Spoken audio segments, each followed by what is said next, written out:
Ketika Ning Cheng tiba di lapangan Akademi Bintang Kedua Changqin dengan sejumlah besar siswa, sudah ada puluhan ribu orang di sana, dan semakin banyak siswa yang masih berdatangan. Tepat di tengah alun-alun, berdiri sebuah arena emas raksasa, di belakangnya terdapat deretan kursi. Ning Cheng menghitung kira-kira setidaknya 100 orang duduk di belakang arena. Ning Cheng berpikir dalam hati bahwa tempat ini mungkin mirip dengan bumi, dengan para pemimpin duduk di belakang arena. Mungkin bahkan Raja Changqin ada di sana, meskipun ia hampir tidak ingat seperti apa rupa Raja Changqin.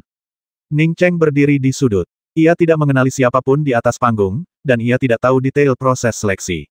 Saat ini, ia hanya bisa bersembunyi di sudut ini dan mendengarkan diskusi orang lain. Lihat senior berjubah abu-abu itu tepat di tengah barisan pertama, dan dua senior di sebelahnya, mereka dari Akademi Bintang 5 Meteor. Kudengar mereka semua ahli di alam pendirian yayasan. Kudengar semua siswa di Akademi Bintang 5 luar biasa. Sekarang para guru di Akademi Bintang 5 bersedia datang ke sini untuk menunggu siswa, jelaslah bahwa semakin tinggi jenjang akademi, semakin besar keinginan mereka untuk mendapatkan siswa berbakat. Apa yang kau tahu kalau bukan karena senior Lian Haoyan dari Pingzu, bagaimana mungkin para ahli dari Akademi Meteor ada di sini menunggu para siswa mereka mungkin bahkan tidak tahu apakah Akademi Bintang Kedua Changqin kita ada.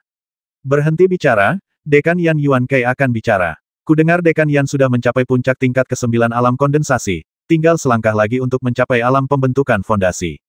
Ning Cheng telah mendengarkan diskusi tersebut, dengan penuh perhatian memperhatikan 3 guru dari Akademi Bintang 5 Meteorit. Yang di tengah adalah seorang pria parubaya berjubah abu-abu. Ia sedikit gemuk dan tampak tersenyum. Pria di sebelah kirinya berwajah tegas, ekspresinya tak terbaca. Di sebelah kanannya duduk seorang wanita yang sangat anggun, mengenakan gaun berwarna teratai dengan sulaman emas, rambutnya disanggul. Ia tampak tenang, namun Ning Cheng bisa merasakan aura keganasan yang terpancar darinya. Yang agak aneh bagi Ning Cheng adalah ia merasa wanita ini mirip dengan Ji Luofei. Memikirkan Ji Luofei, Ning Cheng merasa sedikit khawatir ia datang ke sini dengan harapan untuk mengetahui apakah Ji Luofei akan berpartisipasi dalam seleksi. Kalau tidak, di akademi sebesar ini, ia benar-benar tidak akan bisa menemukannya. Ketika Dekan Yan Yuankei melangkah maju untuk berbicara, alun-alun luas yang dipenuhi puluhan ribu orang itu langsung hening. Ning Cheng mengenali nama Yan Yuankei, tetapi belum pernah melihatnya sebelumnya. Ini adalah pertama kalinya ia melihat Dekan Akademi Bintang Kedua Changqin. Ia mengenakan jubah coklat dan, meskipun tampak cukup energik, jelas tidak muda lagi rambutnya sudah beruban. Para elit terhormat Akademi Bintang Kedua Changqin, seperti yang kalian semua ketahui, saya di sini hari ini untuk mengumumkan kabar baik. Benar, Akademi Bintang Kelima Meteorit dari Huazu telah datang ke akademi kami untuk memilih 10 siswa. Para siswa terpilih ini akan memasuki Akademi Meteorit untuk terus mengembangkan teknik dan mantra yang lebih maju. Setiap siswa yang dapat memasuki Akademi Bintang Kelima Meteorit memiliki masa depan yang cerah. Saya sangat berterima kasih kepada para senior dari Akademi Bintang Kelima Meteorit karena telah tiba 3 hari lebih awal, memberikan siswa kami sesuatu yang dinantikan. Kata-kata Yan Yuankei tenggelam dalam tepuk tangan meriah. Ning Cheng juga ikut bertepuk tangan beberapa kali. Ia sudah tahu apa yang sedang terjadi. Biasanya, jika Akademi Bintang 5 Meteorit sedang merekrut, Akademi Bintang 2 Changqin pasti sudah mengirimkan murid dan gurunya. Mengapa mereka masih begitu lambat? Ternyata mereka bertindak sangat tidak biasa, datang lebih awal. Akademi Changqin tidak berani membuat orang-orang dari Akademi Meteor menunggu lebih lama lagi, jadi mereka buru-buru mengadakan rapat seleksi lebih cepat dari jadwal. Setelah tepuk tangan mereda, Yan Yuankei kembali berbicara. Sekarang kami mengundang senior Wen Qilue dari Meteor 5 Star Academy untuk menyampaikan beberapa poin penting yang perlu diperhatikan dalam kompetisi seleksi. Pria berbaju abu-abu yang agak gemuk, yang duduk di tengah, berdiri dan berjalan ke tengah arena besar itu. Ia tersenyum dan berkata, para siswa Akademi Meteorit, kalian harus menjadi salah satu kultivator paling berbakat di kerajaan Changqin. Jika tidak, kalian tidak akan berada di sini. Namun, persyaratan di Akademi Bintang 5 Meteorit saya di Huazu 100 kali lebih tinggi. Sekarang, atas nama Akademi Bintang 5 Meteorit, saya akan merekrut siswa dan menawarkan beberapa syarat sederhana. Pertama, kalian tidak boleh terlalu tua. Mereka yang terlalu tua tidak akan dipertimbangkan. Kedua, mereka yang tidak memiliki akar spiritual utama atau dengan akar spiritual utama yang keruh tidak akan dipertimbangkan. Ketiga, mereka yang tidak saya sukai tidak akan dipertimbangkan. Setelah mengucapkan kata-kata itu sambil tersenyum, kultivator laki-laki bernama Wen Qilue tidak berkata apa-apa lagi dan melangkah mundur untuk duduk di tempat duduknya. Para siswa Akademi Bintang Kedua Changqin ramai berdiskusi, tetapi tak seorang pun berani bersuara. Bahkan jika seorang guru tidak menyukai siswa Akademi Bintang Kedua Changqin, mereka tak akan mengatakannya seperti itu. Namun, Sekarang, seseorang dengan belak-belakan mengatakan mereka tidak menginginkan siapapun yang tidak mereka sukai. Sekalipun bakatmu luar biasa, satu kalimat dari seseorang yang tidak menyukaimu berarti kau tak bisa masuk Akademi Bintang Kelima Meteorit. Yan Yuankei, Dekan Akademi Bintang Kedua Changqin, tidak berani menentang Wen Qilue. Melihat Wen Qilue sudah pergi, ia segera berdiri lagi dan berkata, sekarang saya akan mengumumkan peraturan seleksi. Akademi akan memilih 10 siswa inti. Setiap siswa dapat menerima 3 tantangan. Siswa yang maju untuk menantang harus berusia di bawah 20 tahun, memiliki akar spiritual utama, dan setidaknya berada di tingkat ketiga pengumpulan Qi. Siapapun yang menang akan tetap berdiri di sini. Para siswa yang hadir membahas kondisi ini. Bahkan dengan akar spiritual terbaik sekalipun, sangat sedikit orang di bawah usia 20 tahun yang mampu mencapai tingkat ketiga pengumpulan Qi. Kondisi ini melumpuhkan hampir 99,99% siswa. Ning Cheng sangat cerdas dan langsung mengerti apa yang sedang terjadi. Orang-orang dari Akademi Bintang 5 Meteorit jelas tidak sabar menunggu lebih lama lagi. Bagi mereka, datang ke Akademi Bintang 2 Changqin untuk memilih siswa adalah tugas yang penting, dan siapa yang punya kesabaran untuk menunggu di sini sampai setiap orang menyelesaikan kompetisi mereka 10 hari pun mungkin tidak cukup. Seolah mengabaikan keributan di bawah, Yan Yuankei terus mengumumkan, 10 siswa inti adalah Qiyu Yingguang, Gu Yiming, Jian Suji, Zhuang Tianya, Yong Yingrui, Hou Chuan, Ye Shaoxi, Zhong Yi, Yong Ruili, dan Dan Xiangling. 10 nama yang diumumkan bukanlah kejutan. Ke-10 nama ini selalu menjadi siswa terkuat di Akademi Bintang Kedua Changqin, dengan satu-satunya yang diperebutkan adalah Yong Ruili, yang berada di tingkat ketiga pengumpulan Qi. Namun, Yong Ruili adalah seorang putri kerajaan Changqin, dan diyakini tak seorang pun berani naik ke panggung dan bersaing dengannya untuk memperebutkan tempat. Jika mereka menang dan terpilih, itu lain cerita, tetapi jika mereka kalah, mereka yang naik panggung untuk bersaing dengan Yong Ruili tak akan lagi mampu bertahan di kerajaan Changqin. Jika ada satu orang di antara 10 orang ini yang berasal dari keluarga miskin, itu adalah Hou Chuan. Hou Chuan berasal dari keluarga miskin, dan orang tuanya meninggal lebih awal. Dia sekarang tinggal sendirian di Akademi Changqin. Namun, Hou Chuan memiliki bakat yang luar biasa. Di usianya yang baru 18 tahun, dia sudah berada di tingkat kelima pengumpulan Qi, tak tertandingi oleh siapapun kecuali Qiyu Yingguang dari keluarga Qiyu. Karena proses seleksinya sangat terburu-buru, 10 orang yang dipanggil pun tergesa-gesa maju ke ring dan berdiri di belakang ring, siap menerima tantangan, tanpa banyak persiapan. Wen Qi dari Meteor 5 Star Academy mengangguk sedikit, jelas puas dengan kecepatan kerja Dekan Akademi Changqin. Tantangannya dimulai sekarang. Yan Yuankei dari Akademi Changqin jelas memahami pikiran Wen Qilue, tahu bahwa ia tidak ingin tinggal di tempat terkutuk ini lebih lama lagi dan ingin pergi sesegera mungkin. Karena itu, ia tidak berani membuang-buang kata lagi. Lu Pengyun ingin menantang Zhong Yi. Tepat saat Yan Yuankei turun dari panggung, seorang pemuda jangkung melompat ke atasnya. Ning Cheng mengenalinya, dia adalah Lu Pengyun, yang sebelumnya mencoba mencari masalah dengannya, juga berada di level keempat pengumpulan Qi. Zhong Yi, yang ingin ditantangnya, juga berada di level keempat pengumpulan Qi, tetapi Zhong Yi jauh lebih muda darinya. Zhong Yi tidak tinggi dan tampaknya baru mencapai tingkat keempat pengumpulan Qi. Terpilihnya ia sebagai siswa inti pasti menunjukkan bahwa ia tidak sesederhana kelihatannya. Tunggu sebentar, tepat saat Zhong Yi hendak maju untuk menerima tantangan itu, Wen Qilue dari Meteor 5 Star Academy menyela lagi. Setelah berkata begitu, ia melambaikan tangannya, dan sebuah pilar kristal setinggi 10 kaki muncul di sudut arena. Pergi dan uji akar spiritualmu dulu. Lu Pengyun jelas tidak menyangka akan menguji akar spiritualnya. Untungnya, ia sudah terbiasa menguji akar spiritual. Saat ini, ia sudah mengulurkan tangannya ke cetakan tangan di bawah pilar kristal penguji dan menyalurkan energi sejati ke dalamnya. Seberkas cahaya kuning, setebal ibu jari, menjulang langsung ke atas pilar kristal, berhenti hanya setinggi 3 kaki. Di samping cahaya kuning setebal ibu jari ini terdapat 2 berkas cahaya kuning tipis dan keruh, meskipun kedua berkas cahaya ini panjangnya kurang dari 2 kaki. Lu Pengyun melepaskan tangannya, ekspresinya masih agak puas. Ia memiliki akar spiritual primer, dan itu bukan sekadar kuning keruh, itu sudah dianggap kuning murni. Sebelum ia sempat merasa bahagia, ia merasakan sebuah kekuatan dahsyat menghantamnya. Sesaat kemudian, ia terlempar dari panggung seperti layang-layang yang talinya putus dan jatuh menghantam tanah keras di bawahnya. Akar spiritual kuning sepanjang 3 kaki saja bisa masuk ke Akademi Meteor ini pertama kalinya. Kalau ada yang berani membuang waktu dengan akar spiritual seperti itu lain kali, itu bukan cuma masalah tamparan. Suara Wen Qi yang agak dingin terdengar, dan senyumnya yang sebelumnya lenyap. Beberapa orang yang ingin naik tetapi belum melakukannya merasa terintimidasi oleh gawatnya situasi, dan untuk sesaat, tidak seorang pun berani melangkah ke atas panggung. Ning Cheng juga tercengang, tetapi tidak seperti yang lain. Ia tercengang karena melihat Wen Qilue dengan santai melemparkan alat uji setinggi lebih dari 3 meter. Di sisi lain, ia hanya melihat Wen Qilue menepuk pinggangnya sendiri sungguh menakjubkan. Mungkinkah ini Sumeru Space yang legendaris mampu menampung benda-benda raksasa? Tidak semua orang tercengang oleh Wen Qilue. Setelah hening sejenak, seorang anak laki-laki lain melompat ke atas panggung dan berseru lantang, Jiang Tu menantang Yong Ruili. Semua orang, termasuk Ning Cheng, tertarik pada Jiang Tu.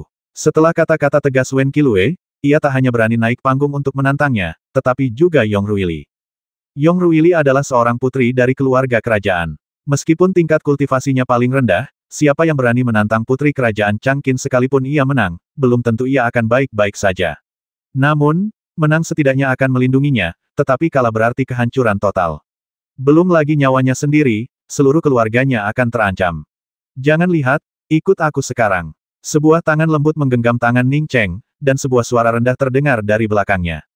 Selir Luo Ning Cheng bertanya-tanya mengapa Jiang Tu berani menantang Yong Ruili, tetapi tanpa diduga, Selir Luo sudah menemukannya. Namun, tangan Selir Luo sedikit gemetar, menandakan sesuatu telah terjadi.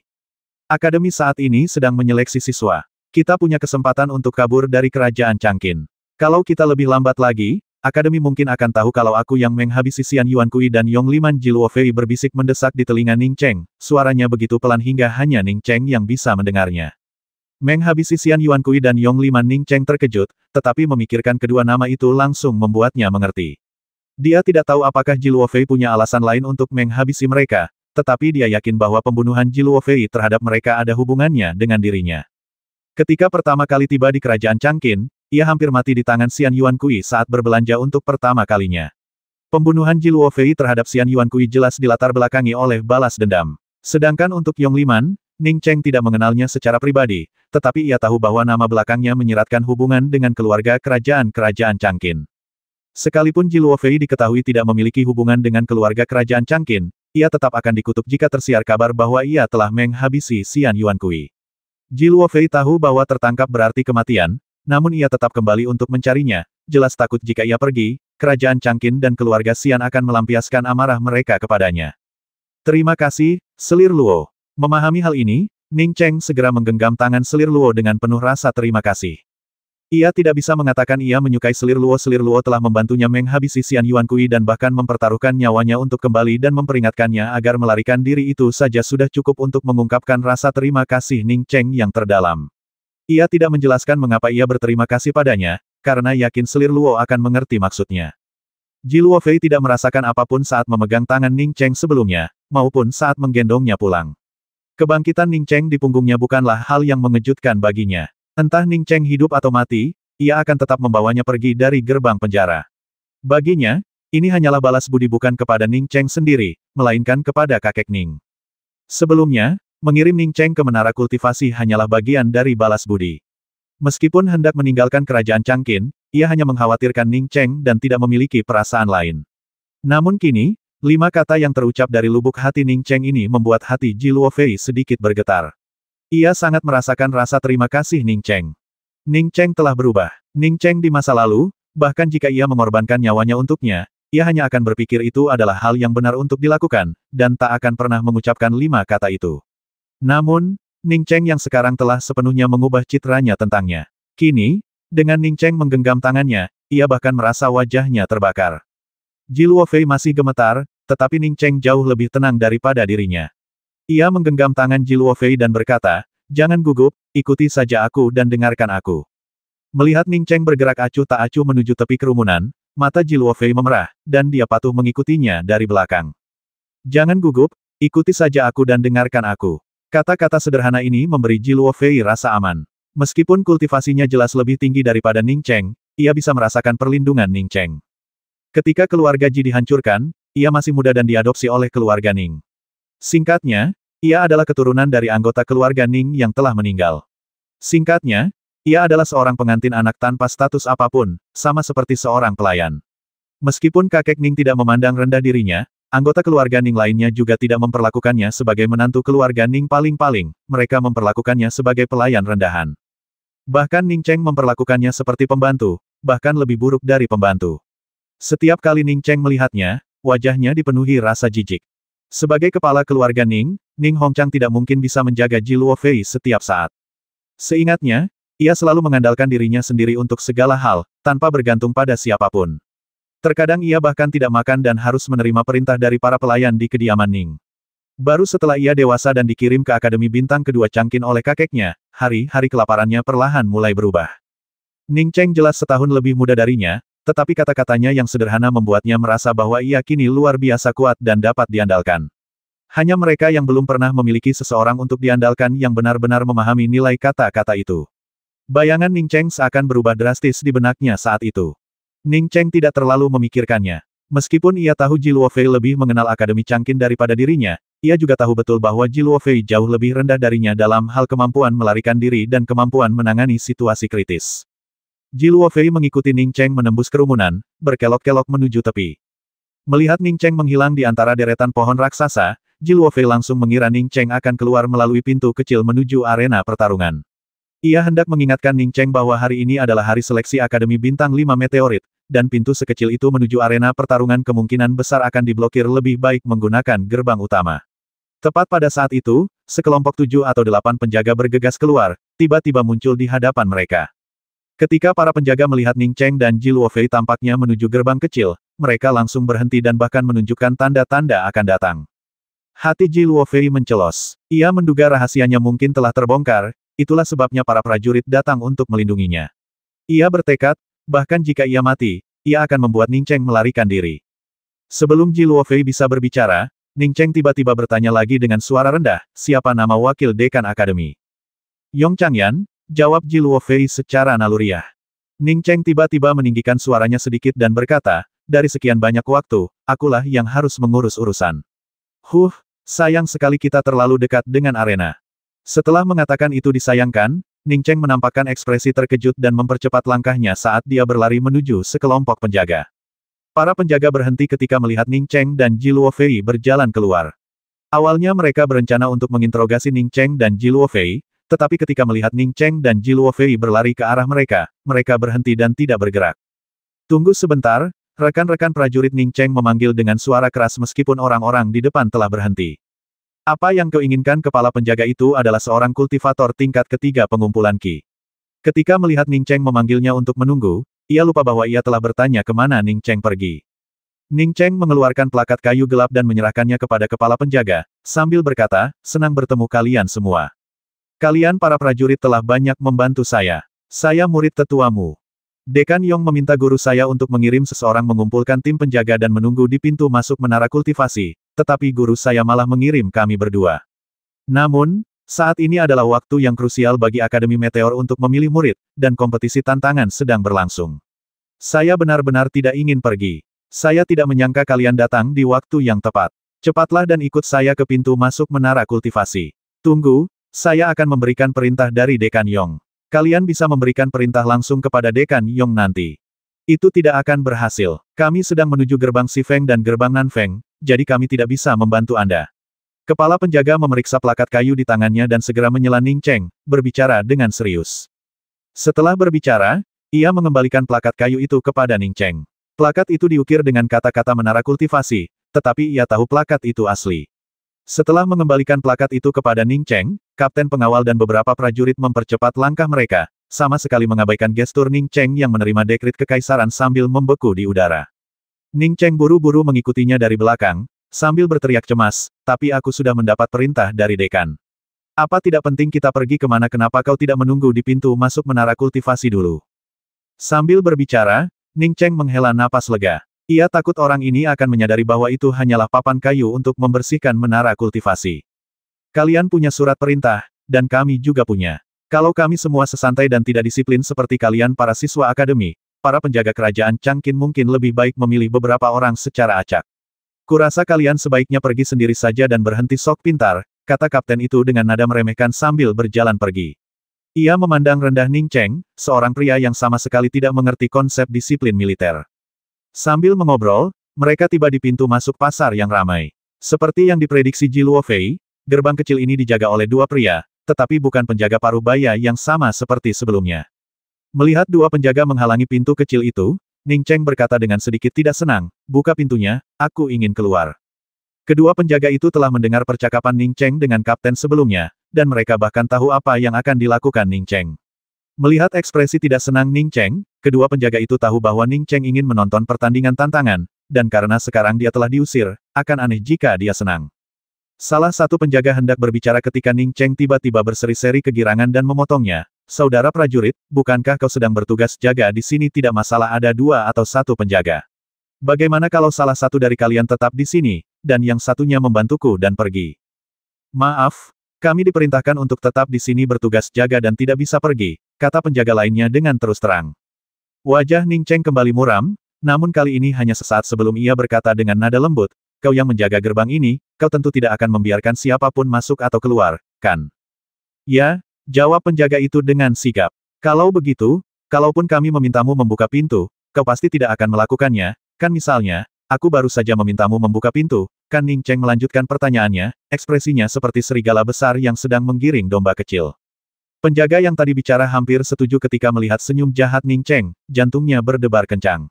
Siswi ini jelas-jelas tidak mau mengerjakan tugasnya, jadi dia mencoba mengalihkan kesalahan kepada mereka karena tidak membuka pintu. Sungguh siswi yang kurang ajar. Akan tetapi, semua siswa Akademi Changqin berasal dari latar belakang yang luar biasa, jadi penjaga itu tidak terkejut menemukan siswa yang begitu berani. Bagus sekali, kau melakukan hal yang benar. Kakak senior, ayo kita kembali dulu. Setelah mengatakan itu, Ning Cheng menarik Jiluo Fei dan hendak berbalik. Tunggu, coba kulihat tokenmu. Menyadari kelicikan Ning Cheng, penjaga itu segera menghentikannya. Ia hanya menawarkan jalan keluar. Ia tahu Ning Cheng memiliki token itu, yang sudah diperiksa oleh kepala penjaga.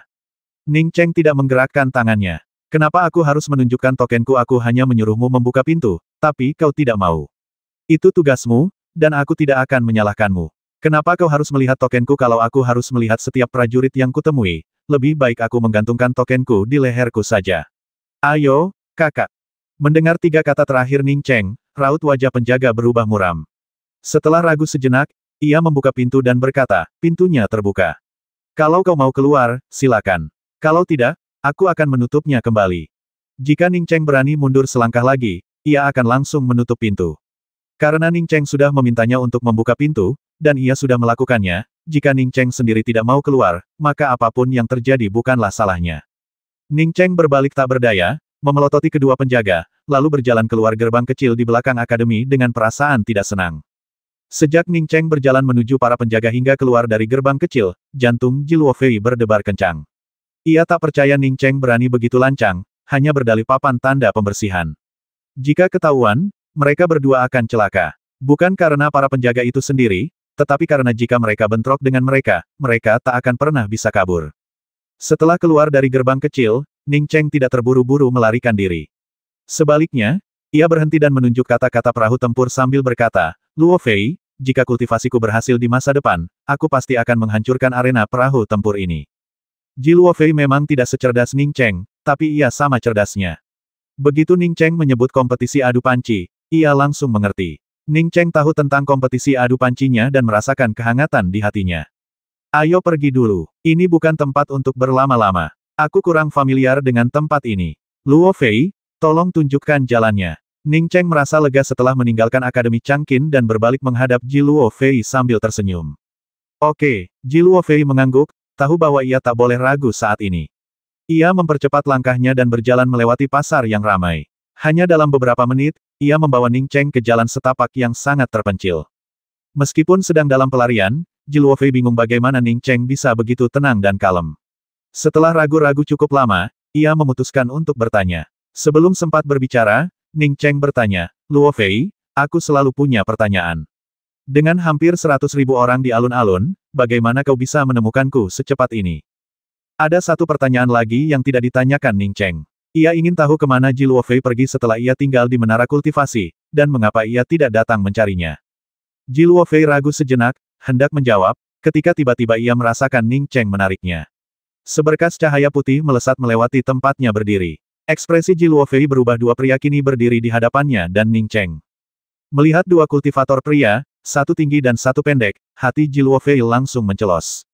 Ia tahu mereka berdua adalah 2 orang penting keluarga Xian, keduanya berada di level ke-6 pengumpulan Qi.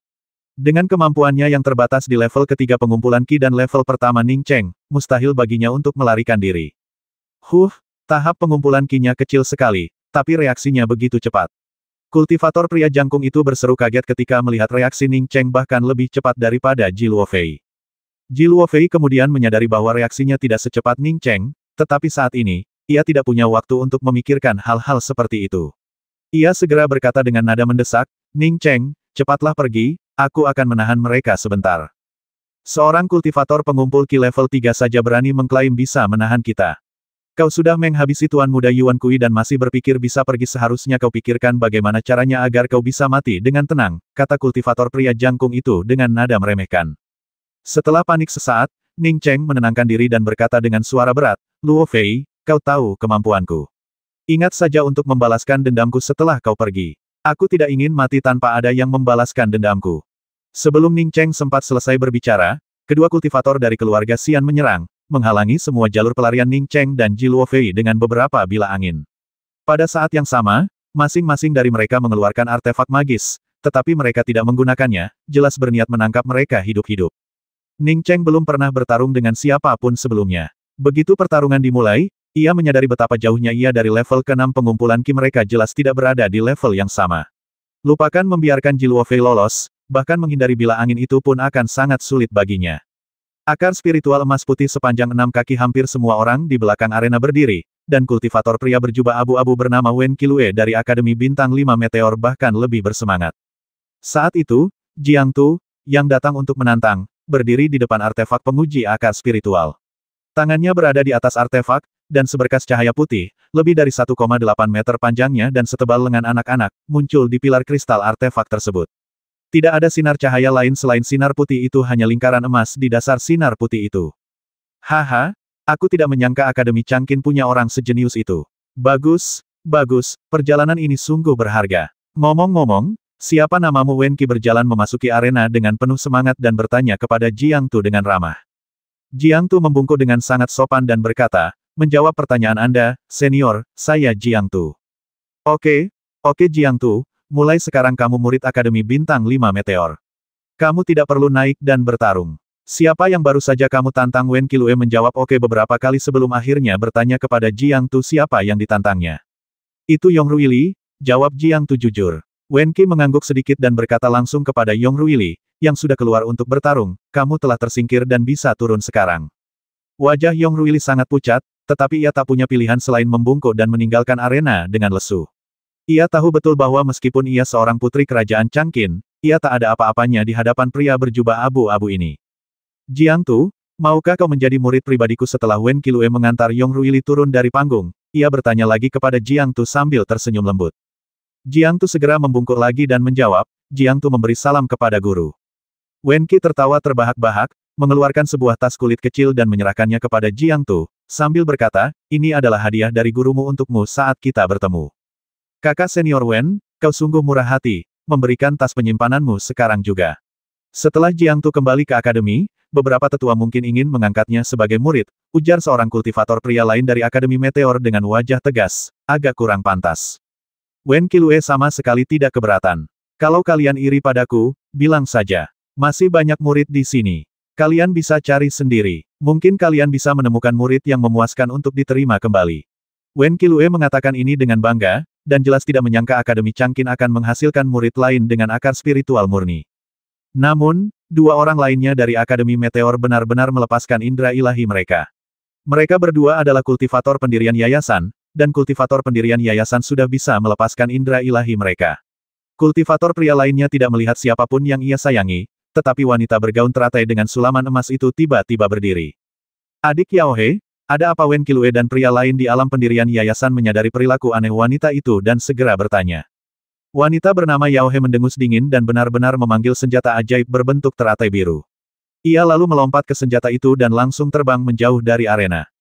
Artefak terbang. Para siswa Akademi Changqin langsung bersemangat. Di mata mereka, artefak terbang bahkan lebih langka daripada akar spiritual murni. Hanya ada dua artefak terbang di seluruh Akademi Bintang kedua Changqin. Biasanya, siswa yang ingin berlatih di hutan daan atau laut mangga harus menempuh perjalanan selama sebulan dengan kereta kuda. Ning Cheng menekan satu tangan ke dadanya yang berlumuran darah, menopang Ji Luofei dengan tangan lainnya, hatinya dipenuhi rasa dingin. Ia tahu ia ditakdirkan hari ini, ia hanya tidak tahu apakah ia bisa kembali ke bumi setelah kematian. Adiknya pasti sangat cemas, tidak dapat menemukannya selama ini. Ning Cheng menatap langit biru, pikirannya terus tertuju pada Ruolan. Melihat Ning Cheng menatap kosong ke langit yang jauh, Ji Luofei tahu bahwa perlawanan lebih lanjut hanya akan membuatnya semakin terhina. Melupakan kematiannya yang akan datang, ia tiba-tiba bertanya, Ning Cheng, kau bilang sebelumnya kau tidak bisa menikah denganku karena aku jelek. Ning Cheng berbalik dan tiba-tiba tersenyum, Luofei, kamu tidak jelek. Itu karena kita tidak berasal dari dunia yang sama. Ada hal lain yang tidak diungkapkan Ning Cheng, ia lebih suka bersama Ji Luofei, dan sekarang ia agak menghindari wanita cantik. Selain adiknya, Ruolan, wanita cantik manapun tak terpahami seperti lautan. Kau tak pernah tahu kapan mereka tiba-tiba menusukmu dari belakang, tanpa alasan apapun. Bahkan wanita lembut seperti Tian Muan pun tak bisa lepas dari ini, apalagi yang lain. Ji Luofei terdiam. Ia tidak mengerti maksud Ning Cheng, mereka memang bukan dari dunia yang sama. Ia pikir Ning Cheng bermaksud agar ia meninggalkan kerajaan Changqin di masa depan, jadi mereka bukan dari dunia yang sama. Dan sekarang kita berdua akan mati. Kata-kata Ji Luofei baru saja selesai ketika sebuah cambuk panjang menyambar mereka. Ia dan Ning Cheng tak berdaya melawan dan hanya bisa menyaksikan tanpa daya saat cambuk itu hendak menelan mereka. Dengan dua dentuman teredam, kultivator pengumpul Ki level 6 yang sedang mencambuk Ning Cheng dan Ji Luofei terhempas oleh kekuatan dahsyat, menabrak batu besar di dekatnya dan memuntahkan seteguk darah. Di saat yang sama, kultivator pengumpul Ki level 6 lainnya yang tidak bergerak juga terhempas, menabrak batu besar lain dan memuntahkan seteguk darah. Senior kedua kultivator pengumpul Ki itu terluka parah oleh pendatang baru itu dalam sekejap mata, bahkan meridian mereka pun rusak. Mereka langsung ketakutan. Di saat yang sama, mereka menyadari bahwa orang yang melancarkan gerakan itu jauh lebih kuat daripada mereka. Ning Cheng dan Ji Luofei tersadar, hanya untuk mendapati seorang wanita dengan aura ganas berdiri di depan mereka. Ning Cheng mengenali wanita itu sekilas, dia adalah guru perempuan dari Akademi Bintang 5 Meteorit yang datang ke Akademi Changqin untuk merekrut murid. Tapi mengapa dia tiba-tiba ada di sini dan mengapa dia turun tangan untuk menyelamatkannya? Siapa namamu? Tanya wanita itu lembut, sambil menatap Ji Luofei yang sedang ditopang oleh Ning Cheng. Jantung Ning Cheng berdebar kencang. Sebelumnya, ia merasa wanita ini agak mirip dengan Ji Luofei. Mungkinkah ia dan Ji Luofei benar-benar ada hubungan keluarga? Junior Ji Luofei. Ji Luofei juga merasa bahwa wanita di depannya ini ada hubungannya dengan dirinya. Jika saja dia tidak cacat, perasaan ini mungkin akan lebih terasa. Kau benar-benar dari keluarga Ji? Suara wanita itu bergetar. Ia jelas tidak bertanya, melainkan berbicara dengan nada gembira.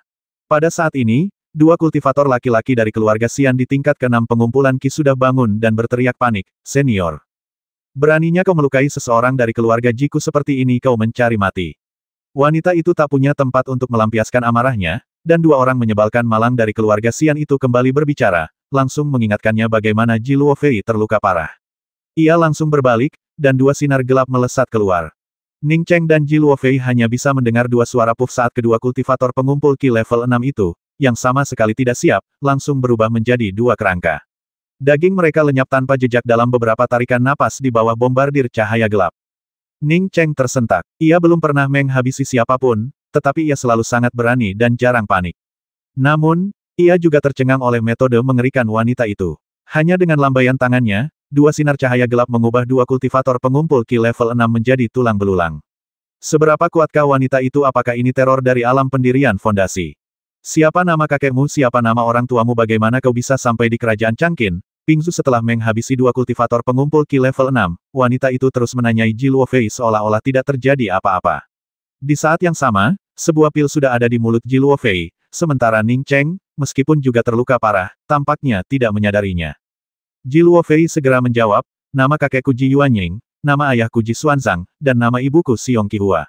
Kakekku membawaku ke kerajaan Changqin saat itu. Katanya orang tuaku mengalami kecelakaan di hutan Daan." Mata wanita itu memerah, dan dia tidak bisa menahan diri untuk memeluk Ji Luofei erat-erat sambil berkata, "Luofei, aku bibimu Ji Yaohe." Bibi Ji Luofei menatap Ji Yaohe dengan tak percaya. Ia sungguh tak percaya tiba-tiba mendapatkan bibi sekuat itu. Rasanya seperti mimpi. Melihat Ji Luofei yang linglung, Ji Yaohe segera berkata, "Luofei, bawa aku menemui kakekmu sekarang juga." Kakek Ji telah meninggal. Ning Cheng sudah mengetahui alasannya dan berbicara untuk Ji Luofei. Di saat yang sama, ia merasa lega. Dengan bibi yang cakap seperti itu, Ji Luofei seharusnya tidak kesulitan melarikan diri dari kerajaan Changqin. "Dan siapa kamu?" Ji Yaohe kemudian teringat Ning Cheng. Ia menyadari bahwa Ning Cheng dan Ji Luofei tampaknya memiliki hubungan yang tidak biasa, tetapi ia belum sempat bertanya. Kini ia akhirnya ingat untuk bertanya. Ji Luofei yang sudah pulih dari keterkejutannya segera menjawab, dia Ning Cheng. Kakek saya dan kakek Ning adalah teman baik. Setelah kakek saya meninggal, beliau menitipkan saya kepada keluarga Ning. Jawaban Ji Luofei sederhana, tanpa menyebut hubungannya dengan Ning Cheng atau bahwa kakek Ning Cheng telah meninggal dunia.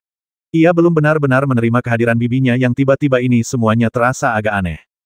Ji Yaohe memahami perasaan Ji Luofei dan berkata dengan lembut, Luofei, ketika aku dibawa dari keluarga Ji di Yuanzhou ke Huazu, aku sudah cukup dewasa untuk mengingat semuanya.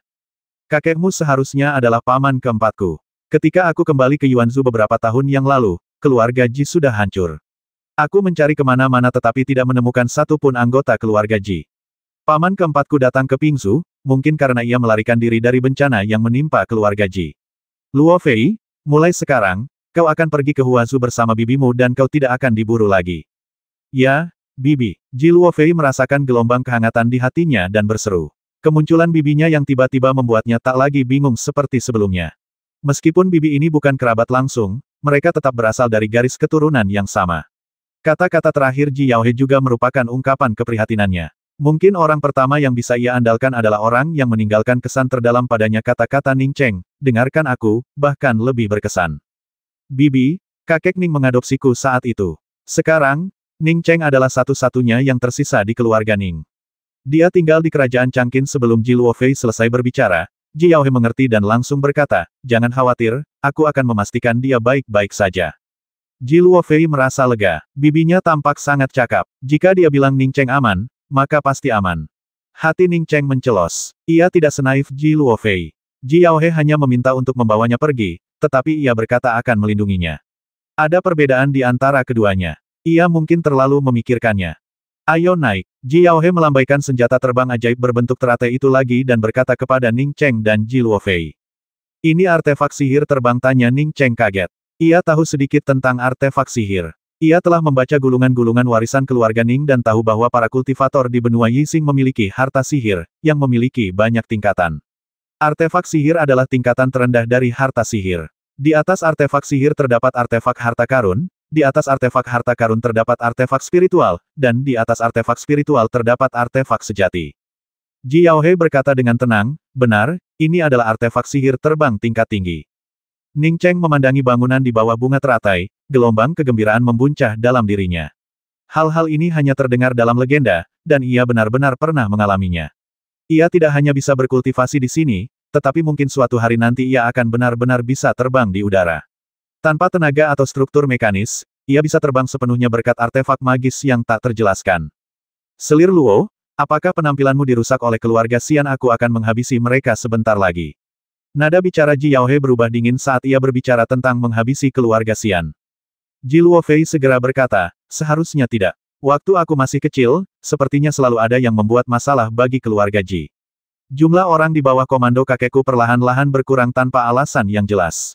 Akhirnya, suatu malam, seseorang menyerbu keluarga Ji lagi. Malam itulah aku menjadi cacat. Kemudian, kakek Ning datang tepat waktu dan membawaku pergi sebelum beliau meninggal. Saat Ji Luofei berbicara, Lianhua telah kembali ke arena tantangan Akademi Changqin. Adik Yaohe, ada apa ini? Tanya Wen Qilue bingung ketika melihat Ji Yaohe membawa Ning Cheng dan Ji Luofei. Ji Yaohe menunjuk Ji Luofei dan berkata, ini keponakanku, Ji Luofei. Dulu dia terdampar di kerajaan Changqin bersama paman keempatku, dan sekarang dia sendirian. Aku ingin membawanya kembali ke Huazu. Wen Qilue tidak banyak bicara, tetapi kultivator laki-laki itu berkata dengan ekspresi kaku, karena saudari muda Yaohe telah menemukan keponakanmu dan ingin membawanya pergi, maka 10 orang di sini harus digantikan oleh yang berikutnya. 10 pemain unggulan yang sudah berada di atas panggung merasakan sedikit kecemasan setelah mendengar hal ini. Mereka kini mengerti bahwa meskipun mereka diunggulkan, pada dasarnya mereka sudah ditentukan.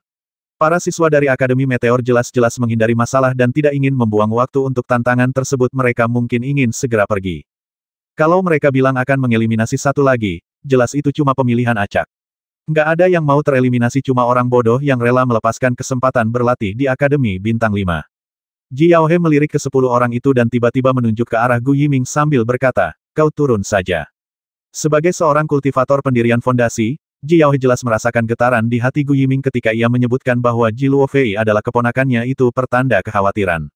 Apapun kekhawatiran Gu Yiming, itu bukan urusannya. Ia hanya menunjuk Gu Yiming dan memintanya meninggalkan kelompok 10 orang terpilih. Ketika Gu Yiming mendengar bahwa ia akan turun, ia panik. Jika ia tidak pergi ke Akademi Bintang 5 Meteor, mustahil baginya untuk mencapai level setinggi itu. Setelah memikirkan hal ini, ia memutuskan untuk mengerahkan seluruh kemampuannya, mengepalkan tangannya, dan berkata, "Para senior Akademi Meteor yang terhormat, saya dianggap sebagai salah satu murid terbaik di Akademi Changqin, dan bersekolah di Akademi Meteor adalah impian saya sejak lama. Saya harap kalian para senior akan menegakkan keadilan." Sebelum Gu Yiming sempat menyelesaikan ucapannya, dia melihat sebuah bayangan muncul di sampingnya, lalu dia merasa dirinya ditendang menjauh. "Kalau aku suruh kau pergi, pergilah.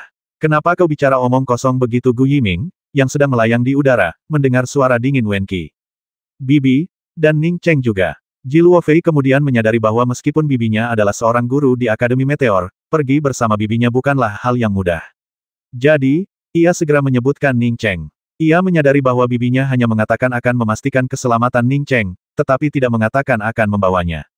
Tak seorang pun berani membantah keputusan Akademi Meteor. Bahkan jika Raja Kerajaan Changqin dan Dekan Akademi Changqin duduk di sini, mereka tak akan berani menentangnya. Mendengar kata-kata Ji Luofei, Wen Qilue sedikit mengernyit, lalu menatap Ji Yaohe dan berkata, "Adik junior Yaohe, wajar saja kalau kau ingin membawa keponakanmu pergi, kita bahkan tidak perlu menguji akar spiritualnya.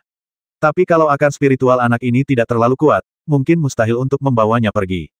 Ji Yaohe sedikit mengernyit, tetapi sebelum ia sempat berbicara, seorang pria yang duduk di sebelah Dekan Akademi Changqin berdiri. Pria ini berwajah coklat, tampak seperti besi tua yang berkarat, dan penampilannya sangat buruk rupa. Beberapa senior dari Akademi Meteor, dan junior dari Akademi Changqin, wakil dekan Yong Changyan.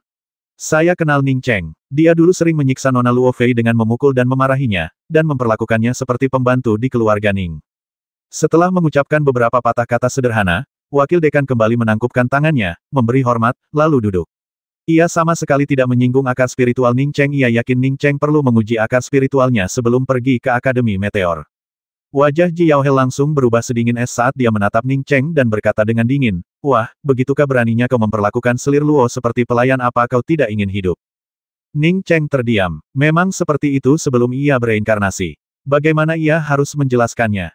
"Kau yang meminta." Melihat Ning Cheng tak bisa menjelaskan, Ji Yaohe langsung tahu kalau Yong Changyan berkata jujur, dan melambaikan tangannya hendak memukul Ning Cheng. Tidak, Ji Luofei ketakutan. Ia baru saja menyaksikan bibinya mengubah dua kultivator Qi Gathering tahap 6 menjadi kerangka hanya dengan lambaian tangannya. Jika bibinya terus seperti ini, bukankah Ning Cheng juga akan berubah menjadi kerangka? Ji Yaohe tidak pernah berniat menghabisi Ning Cheng. Ia merasa hubungan antara selir Luo dan Ning Cheng tidak sesederhana itu.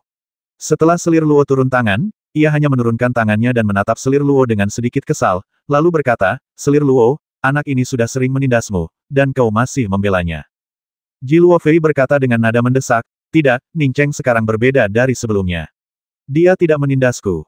Ning Cheng mendesah dalam hati melihat kenaifan Ji Luofei.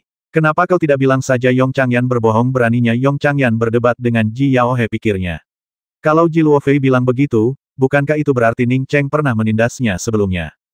"Aku tahu aku pernah menindasmu sebelumnya." Meskipun Ji Yaohe tidak berniat menghabisi Ning Cheng, dia sudah merasa sangat jijik padanya. Ji Luofei berkata dengan panik, "Bibi, tolong bantu Ning Cheng. Jika Ning Cheng tidak bisa pergi, dia pasti akan mati jika tinggal di sini sendirian. Bahkan jika aku pergi dari sini, aku tidak akan bisa tenang." Pria berwajah tegas itu tiba-tiba berkata, "Saudari Yaohe, kenapa kau tidak meminta Ning Cheng menguji akar spiritualnya? Kalau akar spiritualnya bagus, tidak masalah membawanya pergi. Pergi dan uji akar spiritualmu," kata Ji Yaohe dingin kepada Ning Cheng. Ning Cheng tahu akar spiritualnya lemah, dan situasi saat ini berada di luar kendalinya dan Ji Luofei. Ia hanya bisa berjalan ke artefak magis untuk menguji akar spiritual, memasukkan tangannya ke dalamnya, dan menyalurkan sebagian energi sejatinya ke dalamnya. 3 sinar kuning pucat berhenti pada jarak 3 kaki, dan tidak ada berkas cahaya yang terlalu tebal di tengah pilar kristal. Ia tidak memiliki akar spiritual utama, hanya 3 akar spiritual sekunder, dan akar spiritual sekunder ini hanya sedikit lebih baik daripada akar spiritual roh kuning keruh. Ning Cheng tampaknya tidak peduli, mengetahui akar spiritualnya sangat buruk. Namun, sebelumnya ia pernah mendengar Ji Luofei mengatakan ia memiliki akar spiritual 3 elemen campuran, dan warnanya kuning keruh. Sekarang, Meskipun masih merupakan akar spiritual 3 elemen campuran, warnanya bukan kuning keruh, melainkan kuning. Ia tidak tahu apakah hasil tesnya sebelumnya salah, atau apakah Ji Luofei salah ingat. Ji Luofei juga tercengang dengan hasil tes akar spiritual Ning Cheng. Tentu saja, ia tahu apa akar spiritual Ning Cheng, akar spiritual cabang kuning keruh 3 elemen. Tapi bagaimana mungkin akar kuning keruh itu berubah menjadi kuning? Ia belum pernah mendengar tentang akar spiritual yang berubah. Meskipun ia pernah membaca beberapa kisah legendaris tentang benda-benda spiritual kelas atas yang dapat mengubah akar spiritual, bagaimanapun juga, itu hanyalah benda-benda spiritual kelas atas, dan hanya legenda. Bahkan di benua Yixing, mungkin tidak ada benda spiritual seperti itu. Luo Fei, bukannya bibimu tidak mau membantumu. Kalau aku membawa akar spiritualnya, bahkan jika kita naik kapal, pramugara akan menyuruhnya turun, dan itu bahkan akan melibatkanku. Bahkan aku tidak bisa menyeberangi Pingzu dan Yuanzu ke Akademi Meteor di Huazhu sendirian. Ji Yaohe menghela napas dan berkata, menatap Ji Yaohe yang agak linglung. Dia tidak berbohong. Dia hanya seorang kultivator pendirian fondasi, dan kemungkinan kematiannya sangat tinggi jika dia mencoba melintasi dua benua sendirian untuk mencapai benua transformasi. Ji Yaohe menyadari apa yang sedang terjadi dan segera mengesampingkan masalah akar spiritual Ning Cheng, lalu berkata dengan cemas, Bibi, kalau Ning Cheng tidak bisa pergi, aku juga tidak bisa pergi. Bagaimana kalau Bibi bawa Ning Cheng dulu, dan aku akan tinggal di sini? Omong kosong. Ji Yaohe mengerutkan kening dan memaki, lalu berbalik dan menatap dingin para dekan Akademi Changqin dan Raja Kerajaan Changqin. Ia berkata perlahan, jika Ning Cheng menderita kerugian sekecil apapun di Kerajaan Changqin, aku pasti akan kembali dan menghancurkan Kerajaan Changqin. Klaim Ji Yaohe tentang penghancuran Kerajaan Changqin memang sensasional, tetapi Raja Changqin, meskipun telah diperingatkan, tetap berdiri dan menangkupkan tangannya dengan hormat, sambil berkata, tenanglah, senior, Ning Cheng selalu menjadi rakyat kerajaan Changqinku, dan tak seorang pun akan mencelakainya dengan tidak masuk akal. Jika ada yang mencelakainya dengan tidak masuk akal, aku tidak akan tinggal diam. Hati Ning Cheng kembali mencelos. Ia sudah terlalu sering melihat permainan kata seperti ini. Ji Yaohe pernah memainkannya sebelumnya, dan kini Raja Changqin melakukannya lagi. Mengatakan bahwa tak seorang pun akan menyakitinya secara tidak adil berarti siapapun bisa menyakitinya jika diberi alasan yang sah. Lagi pula, pria itu hanya bilang ia tak akan tinggal diam. Siapa yang tahu apa maksudnya. Ji Yaohe mengangguk puas, lalu menoleh ke Ji Luofei dan berkata, Luofei, semuanya baik-baik saja sekarang. Tidak ada yang akan menyakiti Ning Cheng. Kekhawatiran Ji Luofei terhadap Ning Cheng jelas tidak sesantai ancaman Ji Yaohe. Mendengar kata-kata Ji Yaohe, ia berkata dengan cemas, Bibi, mereka pasti akan mempersulit Ning Cheng. Tolong bantu Ning Cheng. Ji Yaohe semakin mengernyit mendengar kata-kata Ji Luofei. Bahkan, ia bisa merasakan bahwa perasaan keponakannya terhadap Ning Cheng tampaknya melampaui kasih sayang biasa. Ning Cheng hanya memiliki akar spiritual 3 elemen campuran, bahkan yang berwarna kuning. Ia tidak punya masa depan dalam kehidupan ini. Membiarkan Luofei bersama Ning Cheng akan menghancurkan masa depan Luofei.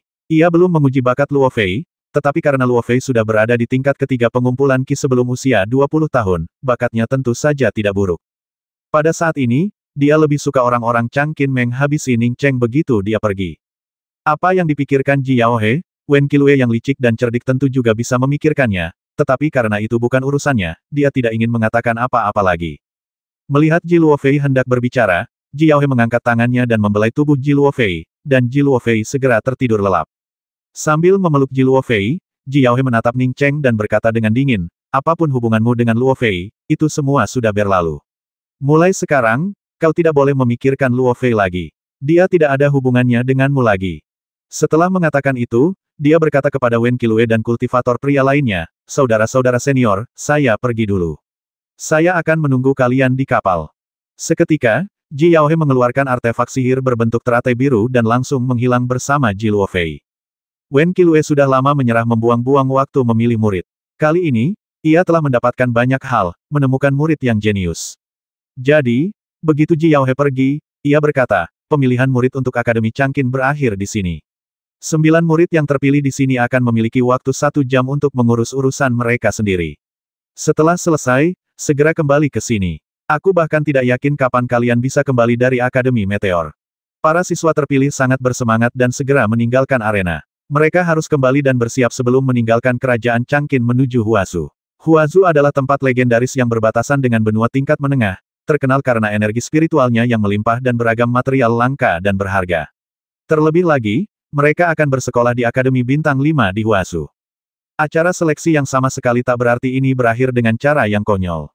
Menyebutnya sebagai proses seleksi kurang tepat daripada mengatakan bahwa Akademi Meteor datang untuk mengambil beberapa siswa yang telah dipilih oleh Akademi Changqin.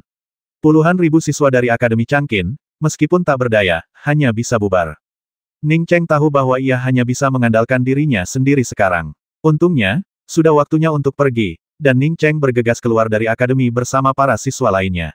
Ia harus segera pergi dari sini. Jaminan Raja Changqin itu seperti kentut, ia sama sekali tidak akan mempercayainya. Ning Cheng, di mana gadis jelek Ji yang melindungimu itu? Kenapa kau terlihat seperti guk-guk liar bagiku? Ning Cheng baru saja melangkah keluar gerbang Akademi Changqin ketika sebuah suara kasar dan mengejek terdengar. Gu Fei, apa yang kau inginkan? Apa kau lupa apa yang Bibi Luo Fei katakan? Kedua guru dari Akademi Meteor belum pergi. Kali ini, suara seorang wanita terdengar. Ning Cheng menyadari bahwa orang yang berbicara untuknya adalah kakak senior Zhuang. Di saat yang sama, ia juga menyadari bahwa orang yang mengejeknya adalah Gu Fei. Memikirkan dendam antara Gu Fei dan Ji Luo Fei, dan Gu Yiming itu, Ning Cheng tahu bahwa semuanya tidak akan berakhir baik. Saat itu, ia melihat Gu Yiming, wajahnya penuh kebencian, menatapnya saat ia mendekat. Gu Fei tidak tinggi, tingginya hanya mencapai dagu Ning Cheng, tetapi ekspresinya sangat arogan dan ganas, dengan jelas menunjukkan bahwa dia tidak akan beristirahat sampai dia menghabisi Ning Cheng. Kakak Zhuang, ini mungkin perseteruan antara Gu Fei dan Ning Cheng. Mereka bahkan mungkin harus berduel di arena duel. Tidak pantas bagi orang seperti kita untuk terlibat, kan? Gu Yiming sudah berjalan mendekat. Setelah tereliminasi, ia terus mengawasi Ning Cheng. Mendengar kata-kata kakaknya, Gu Fei mengangkat sebelah alisnya dan berkata, benar. Gadis jelek Ji memang jelek, tapi dia berani menipuku untuk mendapatkan batu pengumpul Ki-ku. Aku memberinya batu pengumpul Ki agar dia mau tidur denganku, tapi dia ingkar janji. Sekarang gadis jelek Ji sudah pergi, aku hanya bisa menemukan pria bernama Ning ini. Oh, Gu Fei, gadis jelek itu, Ji, sungguh jelek, beraninya kau menginginkannya? Sebuah suara perempuan yang sinis terdengar. Ning Cheng mengenali wanita ini. Dia adalah wanita pengumpul Ki level 3 yang telah menyebabkan masalah baginya dengan Lu Pengyun dan diusir oleh kakak senior Zhuang. Kuharap tetap sama saja meskipun lampunya mati. Gu Fei belum selesai bicara ketika ia mendengar suara tamparan keras dari Ning Cheng. Setelah menamparnya, Ning Cheng segera mundur beberapa langkah. Gigi Gu Fei beserta seteguk darah muncrat dari sudut mulutnya saat ia terkena pukulan itu. Hampir semua orang tercengang saat ini. Beraninya Ning Cheng, pria yang sudah menunggu ajalnya, memukul Gu Fei bahkan menamparkan wajahnya. Wajah Gu Yiming sangat muram, tetapi ia tidak melangkah maju. Ia tahu bahwa Ning Cheng hanya berhasil dalam serangan diam-diamnya. Jika terjadi pertarungan sungguhan, adiknya, Gu Fei, dapat dengan mudah menghabisi Ning Cheng. Gu Fei langsung bereaksi, wajahnya dipenuhi niat menghabisi saat ia menerjang Ning Cheng. Beraninya kau menyergapku, aku akan menghabisimu, orang menyebalkan. Ning Cheng menatap Gu Fei dengan jijik dan berkata, kau berani menghabisiku? Ayolah. Baru saja, Raja Changqin kita mengeluarkan perintah bahwa siapapun yang berani menghabisiku tanpa alasan tidak akan diampuni. Apa kau bahkan tidak menghormati kata-kata raja? Jika semua orang di Changqin sepertimu, apa gunanya bicara tentang hierarki? Apa gunanya bicara tentang melawan musuh asing? Gu Fei tiba-tiba berhenti. Ia tercerahkan oleh kata-kata Ning Cheng. Ia harus menghabisi Ning Cheng. Ning Cheng benar. Raja telah berjanji di depan banyak orang bahwa ia tidak akan menghabisi Ning Cheng tanpa alasan. Bagaimana jika ia benar? Gu Fei tiba-tiba berhenti. Ia tercerahkan oleh kata-kata Ning Cheng. Ia harus menghabisi Ning Cheng.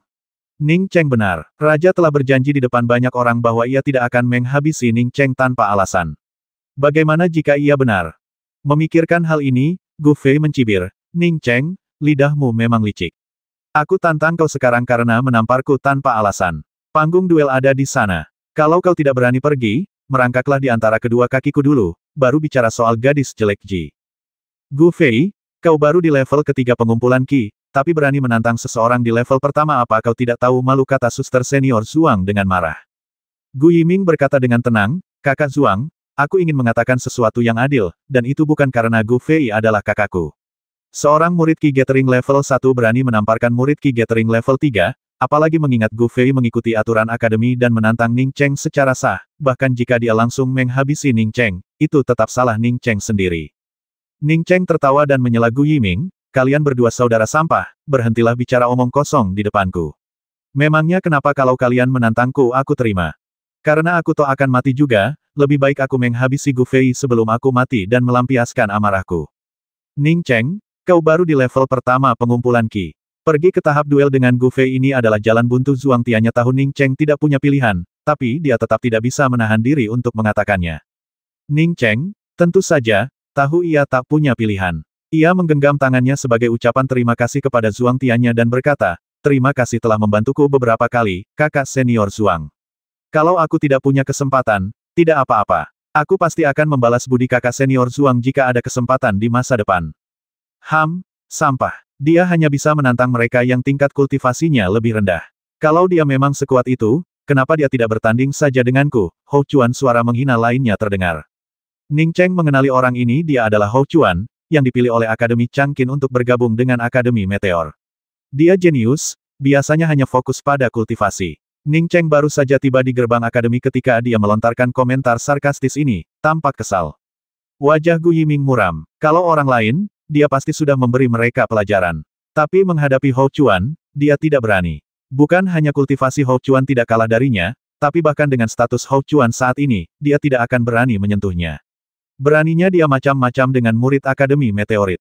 Ning Cheng menangkupkan tangannya memberi hormat kepada Hou Chuan, lalu berkata kepada Gu Fei, kau menantangku, dan aku menerimanya. Karena akulah yang ditantang, tentu saja aku bisa memilih aturan duelnya. Gu Fei berkata dengan acuh tak acuh, kau pilih. Apapun metode duel yang kau pilih, aku, Gu Fei, akan menerimanya. Baiklah, aku sudah di level pertama pengumpulan Qi. Akan tidak adil jika kita harus bertarung satu sama lain. Tapi aku percaya diri dengan kecepatanku, jadi mari kita bersaing dalam kecepatan. Kita berdua akan berangkat di gerbang kota Chang'e bersamaan, menuju hutan Daan. Siapapun yang terjebak di sepanjang jalan, yang lain harus menyerah dan dibunuh, kata Ning Cheng santai. Begitu Ning Cheng berbicara, semua orang mengerti bahwa ia berniat melarikan diri menggunakan metode ini. Namun, ini terlalu tidak realistis. Jika metode seperti itu bisa membawa pelarian, apa gunanya kultivasi? Beberapa penonton bahkan tertawa. Ide Ning Cheng sungguh naif. Hou Chuan menggelengkan kepala setelah mendengar ini, berbalik dan meninggalkan kerumunan, lalu menghilang di kejauhan. Jika itu dia, bahkan jika itu berarti kematian, dia akan melawan Gu Fei sampai mati di arena duel. Dia tidak akan pernah mencoba melarikan diri, hanya untuk dipermalukan dan akhirnya dibunuh. Karena itu, dia tidak tertarik dengan duel di kota Ning. Dia ingin pergi ke kota Chang'e untuk membeli beberapa barang agar dia punya oleh-oleh saat pergi ke Huasu. Zhuang Tianya menggelengkan kepalanya tanpa berkata-kata. Ia tak menyangka Ning Cheng akan punya ide kekanak-kanakan seperti itu. Bahkan jika seseorang di tingkat pertama pengumpulan Qi sangat cepat, mungkinkah ia bisa berlari lebih cepat dari seseorang di tingkat ketiga pengumpulan Qi? Gu Fei jelas mengerti maksud Ning Cheng dan mencibir. Mencoba kabur darinya bermimpilah. Dia tidak menentang metode duel Ning Cheng, meskipun ancaman bibi Ji Luo Fei hanyalah tipuan secara lahiriah, semua orang harus menjaga penampilan. Lagi pula, Raja Changqin sudah menyatakan bahwa mereka seharusnya tidak merepotkan Ning Cheng dengan cara yang tidak masuk akal. Karena Ning Cheng ingin kabur secepat kilat, ia akan mengejarnya ke tempat terpencil, menghabisinya, lalu mengklaim Ning Cheng lolos. Itu sangat sesuai dengan tujuannya. Ia yakin, meskipun semua orang tahu ia menghabisi Ning Cheng, tak seorang pun akan meragukan ucapannya setelahnya. Seperti yang diharapkan, Gu Fei melihat saudaranya Gu Yiming mengangguk padanya, dengan jelas menunjukkan bahwa dia ingin dia menjadi Ning Cheng di tempat terpencil. Baiklah, aku setuju dengan metode duelmu. Ayo kita tinggalkan kota ini. Sedikit niat menghabisi terpancar di mata Gu Fei saat ia pergi lebih dulu. Ning Cheng menghela napas lega. Meskipun ia yakin Gu Fei akan setuju, ia takut orang lain akan mengetahui tingkat kultivasinya yang sebenarnya. Begitu seseorang tahu bahwa ia berada di tingkat ketiga pengumpulan Qi, bukan tingkat pertama, rencananya akan hancur, dan tak seorang pun akan mengizinkannya keluar kota untuk kompetisi lari. Zhuang Tianya sudah tidak ingin menyaksikan pembunuhan Ning Cheng lagi. Ia hendak meninggalkan kerajaan Changqin dan harus kembali menjelaskan semuanya kepada keluarganya. Namun, para murid di kerajaan Changqin yang tidak punya kegiatan lain, semuanya penasaran ingin tahu apa yang akan terjadi, bertanya-tanya apakah Gu Fei telah menghabisi Ning Cheng saat ia melarikan diri. Siswa-siswa Akademi Changqin memiliki status tinggi di kota Chang'e, dan banyaknya siswa yang meninggalkan kota langsung menimbulkan sensasi. Jalan utama menuju keluar kota dibersihkan secara sukarela. Lebih dari setengah jam kemudian, rombongan akhirnya keluar dari kota Chang'e. Menatap kembali kota kuno yang lapuk itu, Ning Cheng mendesah dalam hati. Bahkan tanpa halangan apapun, ia membutuhkan waktu lebih dari 1 jam untuk meninggalkan kota. Ia yakin, bahkan jika ia dan Ji Luo Fei lolos dari kejaran kedua kultivator pengumpul Qi level 6 itu, mereka tidak akan bisa meninggalkan kota Chang'e dengan selamat. Ia terlalu naif sebelumnya. Ini terakhir kalinya kau melihat kota Chang'e. Lihat saja dan larilah. Jangan khawatir, aku tidak akan membiarkanmu pergi terlalu jauh, kata Gu Fei sambil tersenyum dingin ketika melihat Ning Cheng berbalik menatap kota Chang'e. Ning Cheng mengabaikannya, berbalik, mengepalkan tangannya memberi hormat kepada para siswa yang datang menonton, dan berkata, mulai sekarang, aku pergi dulu. Gu Fei, selama kau bisa menyusulku, kau boleh menghabisiku sesuka hati. Setelah mengatakan itu, Ning Cheng tidak membuang kata lagi dan bergegas keluar. Akan aneh jika dia tidak lari sekarang karena dia sudah keluar kota. Melihat postur lari Ning Cheng, kecepatannya, dan keberuntungannya, Gu Fei, Gu Yiming, dan yang lainnya tahu mereka benar Ning Cheng hanya mencoba melarikan diri dengan cara ini. Sayangnya, tingkat kultivasi Ning Cheng terlalu rendah. Bahkan seorang kultivator pengumpulan Ki level 1 biasa pun dapat dengan mudah mengejar dan menghabisinya. Gu Fei juga berkata kepada para penonton, aku akan mengerjai badut. Setelah mengatakan itu, ia bergerak cepat, mempersempit jarak dengan Ning Cheng hanya dalam beberapa gerakan. Namun, Gu Fei tidak langsung menghentikan Ning Cheng, sebaliknya, hembusan angin bertiup kencang, dan darah langsung muncul di punggung Ning Cheng. Saat itu, semua orang sudah kehilangan minat untuk menonton. Ning Cheng hanya memikirkan rencana naif ini karena ia pikir ia bisa kabur. Sekarang, Gu Fei benar-benar mempermainkan Ning Cheng. Apa gunanya menonton beberapa siswa kembali ke akademi? Mereka mengikutinya keluar karena mereka pikir Ning Cheng punya semacam kemampuan kabur, kalau tidak, siapa yang mau menonton? Gu Yiming tersenyum dan mengepalkan tangannya memberi hormat kepada semua orang, saya akan pergi melihatnya. Setelah berkata demikian, dia dengan tenang mengikuti di belakang, meskipun dia hendak melihat-lihat, langkahnya jauh lebih lambat daripada Ning Cheng. Tak satu pun teman Ning Cheng ada di sini. Gu bersaudara akan menghabisi seseorang di tingkat pertama pengumpulan Ki, dan tak seorang pun ingin ikut bersenang-senang. Jika mereka pergi untuk melihat hasilnya, bukankah itu akan sangat menyinggung? Gu bersaudara Gu Yiming mengikuti perlahan di belakang, jelas ingin melihat siapa yang cukup bodoh untuk mengikutinya. Setelah menahan beberapa tebasan angin dari Gu Fei, Ning Cheng akhirnya sedikit mempercepat langkahnya saat dia tak lagi bisa melihat kota Chang'e, tetapi napasnya malah makin sesak. Melihat Ning Cheng masih bisa meningkatkan kecepatannya, Gu Fei sempat bingung, tetapi kemudian ia merasa langkah Ning Cheng goyah. Pada saat ini, energi sejati Ning Cheng sedang kacau, dan ia berlari dengan kekuatan penuh. Cukup untuk saat ini. Kakek sedang tidak ingin mengejar lebih jauh. Setelah mengatakan itu, Gu Fei mempercepat dan melepaskan tebasan pedangnya. Ning Cheng tiba-tiba berbalik, mundur alih-alih maju, dan hampir seketika menghindari tebasan Gu Fei.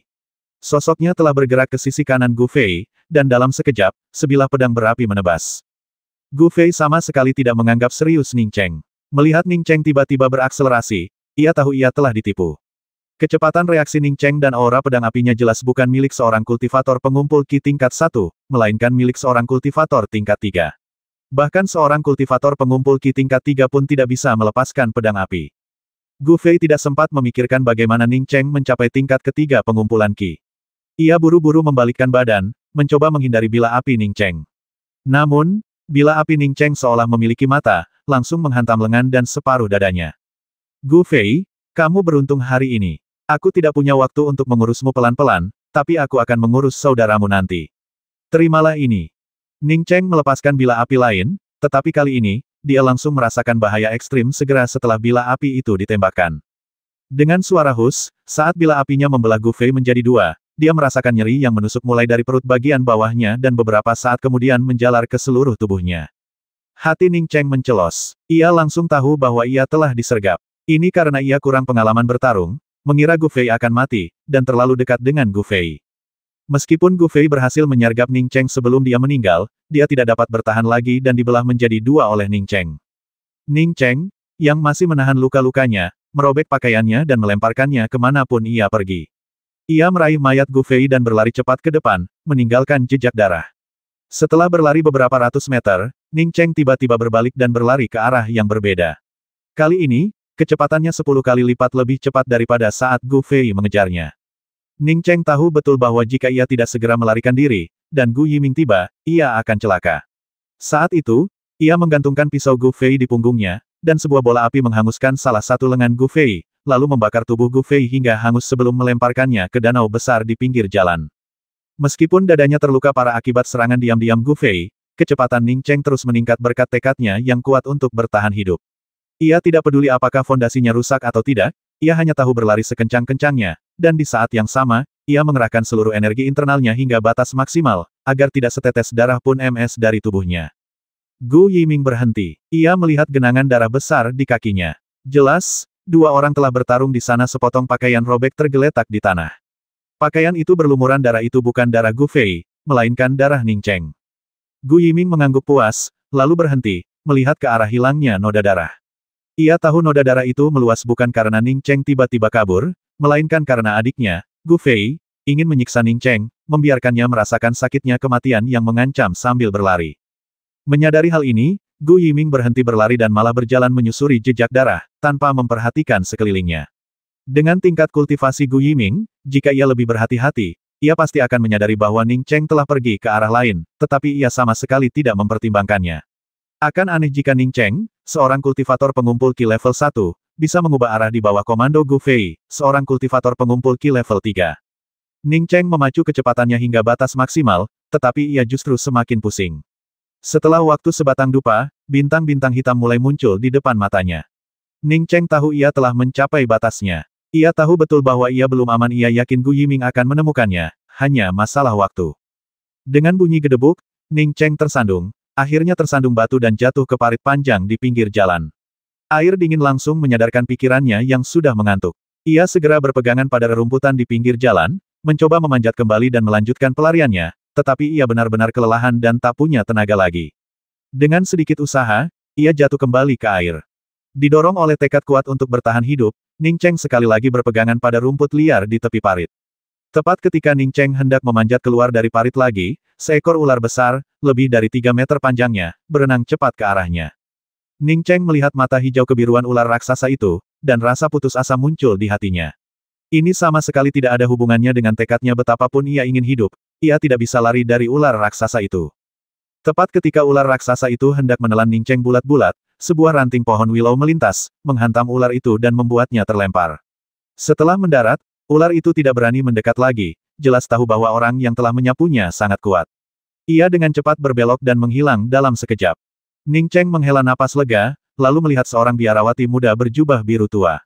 Biarawati itu sangat cantik, dengan beberapa bekas luka dupa di kepalanya, dan yang mengejutkan, ia memiliki tingkat kultivasi pengumpulan Qi tingkat ketiga. Saat itu, ia menatap Ning Cheng dengan mata besarnya, dan setelah ragu sejenak, ia dengan ragu bertanya, apakah kamu baik-baik saja? Ning Cheng menatap biarawati muda itu dengan sedikit jengkel dan berkata, biarawati kecil, apakah aku terlihat seperti orang baik-baik saja? Mendengar Ning Cheng memanggilnya kepala biarawati kecil, wajah biarawati muda itu memerah. Ia segera melangkah maju dan membantu Ning Cheng berdiri. Ia tergagap, saya bukan kepala biara, bolehkah saya bertanya siapa Anda? Ning Cheng tak sempat berdebat dengan biarawati muda itu tentang apakah ia seorang biarawati atau bukan, dan langsung berkata, tolong bantu aku melarikan diri dari tempat ini. Ada yang ingin menghabisiku. Kenapa rasa haus biarawati kecil itu akan pengetahuan jelas melebihi harapan Ning Cheng. Ning Cheng ingin mengatakan bahwa sekarang bukan saatnya bertanya mengapa, tetapi ia tahu semakin banyak ia bicara, semakin banyak masalah yang akan ditimbulkannya. Jadi ia hanya berkata dengan lemah, aku melihat beberapa bandit di tahap akhir pengumpulan Qi mencoba menculik seorang biarawati untuk dijadikan istrinya. Setelah aku menyelamatkan biarawati itu, para bandit itu mulai mengejarku. Mereka hampir sampai. Apa itu istri? Artinya menikahinya sebagai selir. Kali ini, biarawati kecil itu mengerti dengan jelas beberapa bandit di tahap akhir pengumpulan Qi ingin mengambil seorang biarawati sebagai selir, dan bukankah ia hanya seorang biarawati kecil menyadari hal ini, biarawati kecil itu tidak punya waktu untuk bertanya lagi. Ia segera menggendong Ning Cheng dan pergi, bahkan tanpa peduli Ning Cheng yang basah kuyup. Ning Cheng menghela napas lega, mengumpulkan tenaga, dan melanjutkan, para bandit itu bersekongkol dengan kota Chang'e. Semakin jauh kau pergi, semakin baik, semakin terpencil, semakin baik. Setelah mengatakan ini, Ning Cheng akhirnya pingsan karena lega. Gu Yiming berhenti, ia merasa ada yang tidak beres. Ia telah berjalan cukup jauh tanpa menemukan darah atau jejak lainnya. Ia berbalik lagi, membungkuk untuk memeriksa titik di mana noda darah itu berhenti, dan tiba-tiba firasat buruk muncul di hatinya. Noda darah itu tiba-tiba berhenti di sana, tanpa peringatan apapun, seolah lenyap begitu saja. Gu Yiming merasakan sedikit kepanikan. Ia segera berbalik dan berjalan kembali ke tempat berlumuran darah itu. Ia dengan hati-hati memeriksa pakaian pang camping yang ditinggalkan Ning Cheng, dan mengamati sekeliling untuk waktu yang lama. Setelah memejamkan mata dan merenung sejenak, ia tiba-tiba membukanya, memilih arah lain, dan dengan cepat mengejar mereka. Kurang dari setengah batang dupa kemudian, ia berhenti lagi dan menatap kosong ke arah danau di pinggir jalan. Sesaat kemudian, Ia tiba-tiba melompat dan mendarat di danau, lalu meraih sepotong mayat yang sudah hangus. Saat dia memegang mayat itu, dia tahu tanpa ragu bahwa mayat itu bukan milik Ning Cheng, melainkan milik adiknya Gu Fei. Mata Gu Yiming langsung memerah, dan niat menghabisi yang mengerikan dan ganas menyerbu ke dalam hatinya. Dengan bunyi plop, Gu Yiming lupa bahwa ia masih berada di danau. Diliputi amarah, ia pun jatuh ke danau. Namun, dia segera melompat dari danau ke tepi danau, sambil meraung dengan mata merah, Ning Cheng, aku, Gu Yiming, bersumpah tidak akan beristirahat sebelum aku melahapmu hidup-hidup. Ia tak pernah membayangkan akan berakhir seperti ini adiknya, Gu Fei, yang berada di level ketiga pengumpulan Qi, dibunuh oleh Ning Cheng. Ini sungguh mustahil Ning Cheng pasti dibantu. Kalau tidak, bahkan jika Ning Cheng, si pengecut itu, mencoba menghabisi Gu Fei, yang berada di level ketiga pengumpulan Qi, ia tak mungkin melakukannya. Terlepas dari apakah Ning Cheng berhasil dalam rencananya, Gu Fei sudah mati. Ketika Ning Cheng terbangun, ia mendengar jeritan burung hantu malam, diikuti oleh beberapa jeritan tak dikenal lainnya yang terdengar menyeramkan dan menakutkan. Ia dikelilingi oleh kegelapan yang bisa ia rasakan hanyalah dingin dan keras. Di mana tempat ini? Apakah aku sudah mati dan berada di neraka? Ning Cheng mengulurkan tangan dan menyentuh area di sekitarnya, semuanya batu yang keras dan dingin. Kau sudah bangun? Tepat ketika Ning Cheng bertanya-tanya apakah ia sudah mati, suara biarawati kecil itu terdengar tepat waktu. Biarawati kecil itu berada tepat di sampingnya. Baru saat itulah Ning Cheng mencium aroma samar, dan ia langsung menghela napas lega, berkata, terima kasih, biarawati kecil. Aku tak menyangka para biksu juga suka memakai wewangian. Kalimat terakhir murni untuk mencairkan suasana dan membuatnya merasakan kebahagiaan masih hidup. Tentu saja, Ning Cheng tidak ingin mati jika bisa menghindarinya. Ia ingin kembali ke bumi setelah kematian, meskipun ia tahu itu hanya tipuan belaka. Sekalipun ia terlahir kembali di sini, bisa jadi itu karena cahaya kuning itu. Ning Cheng tidak ingin mengambil risiko terlahir kembali di suatu tempat setelah kematian. Aku tidak. Suara malu-malu biarawati kecil itu terdengar lagi. Ning Cheng tiba-tiba menyadari bahwa ia terkadang bisa mencium aroma ini pada Tian Muan, dan karena Tian Muan tidak suka memakai parfum, jelas itu adalah aroma alami tubuhnya. Memikirkan hal ini, Ning Cheng segera mengganti topik pembicaraan, berkata, biarawati kecil, kita bisa mendengar suara burung hantu dan berbagai binatang liar di luar. Apakah kita sedang berada di semacam hutan? Mungkinkah itu hutan Daan? Namaku An Yi, bukan guru kecil. Setelah menyebutkan namanya, biarawati kecil itu menjelaskan, ini bukan hutan An Agung. Butuh lebih dari sebulan untuk sampai ke hutan An Agung dari sini dengan kereta kuda. Jauh sekali. Setelah bertukar beberapa kata dengan Ning Cheng, ekspresi dan nada bicara An Yi menjadi lebih alami, dan dia tidak lagi tampak malu-malu. Ning Cheng merasa luka-lukanya sudah jauh lebih baik, tahu bahwa An Yi pasti telah menyembuhkannya. Ia lalu berkata, An Yi, namaku Ning Cheng. Terima kasih telah menyelamatkanku. Jika bukan karenamu, aku pasti sudah mati. Aku berbohong kepadamu ketika aku mengatakan ada bandit yang menculik biarawati. Aku minta maaf kepadamu. An Yi tersenyum tipis dan berkata, aku tahu. Aku terlalu bodoh dan tidak menyadari urgensi situasi ini. Seharusnya aku tidak bertanya padamu saat itu. Seharusnya aku langsung kabur. Ada yang bisa dimakan. Ning Cheng sudah sangat tegang sejak meninggalkan menara kultivasi. Ia juga berlari sepanjang jalan dan kelaparan. Sekarang setelah aman, ia langsung merasa sangat lapar. An Yi mengeluarkan 2 kue gandum dan menyerahkannya kepada Ning Cheng, sambil berkata, aku punya beberapa kue lagi di sini, kamu boleh memakannya. Ning Cheng melahap 2 kue gandum itu dengan cepat, menyesap air dari botol An Yi, lalu menghela napas sebelum bertanya, An Yi, dari mana asalmu? Bagaimana kau bisa sampai di sini? Mendengar pertanyaan Ning Cheng, mata An Yi langsung meredup.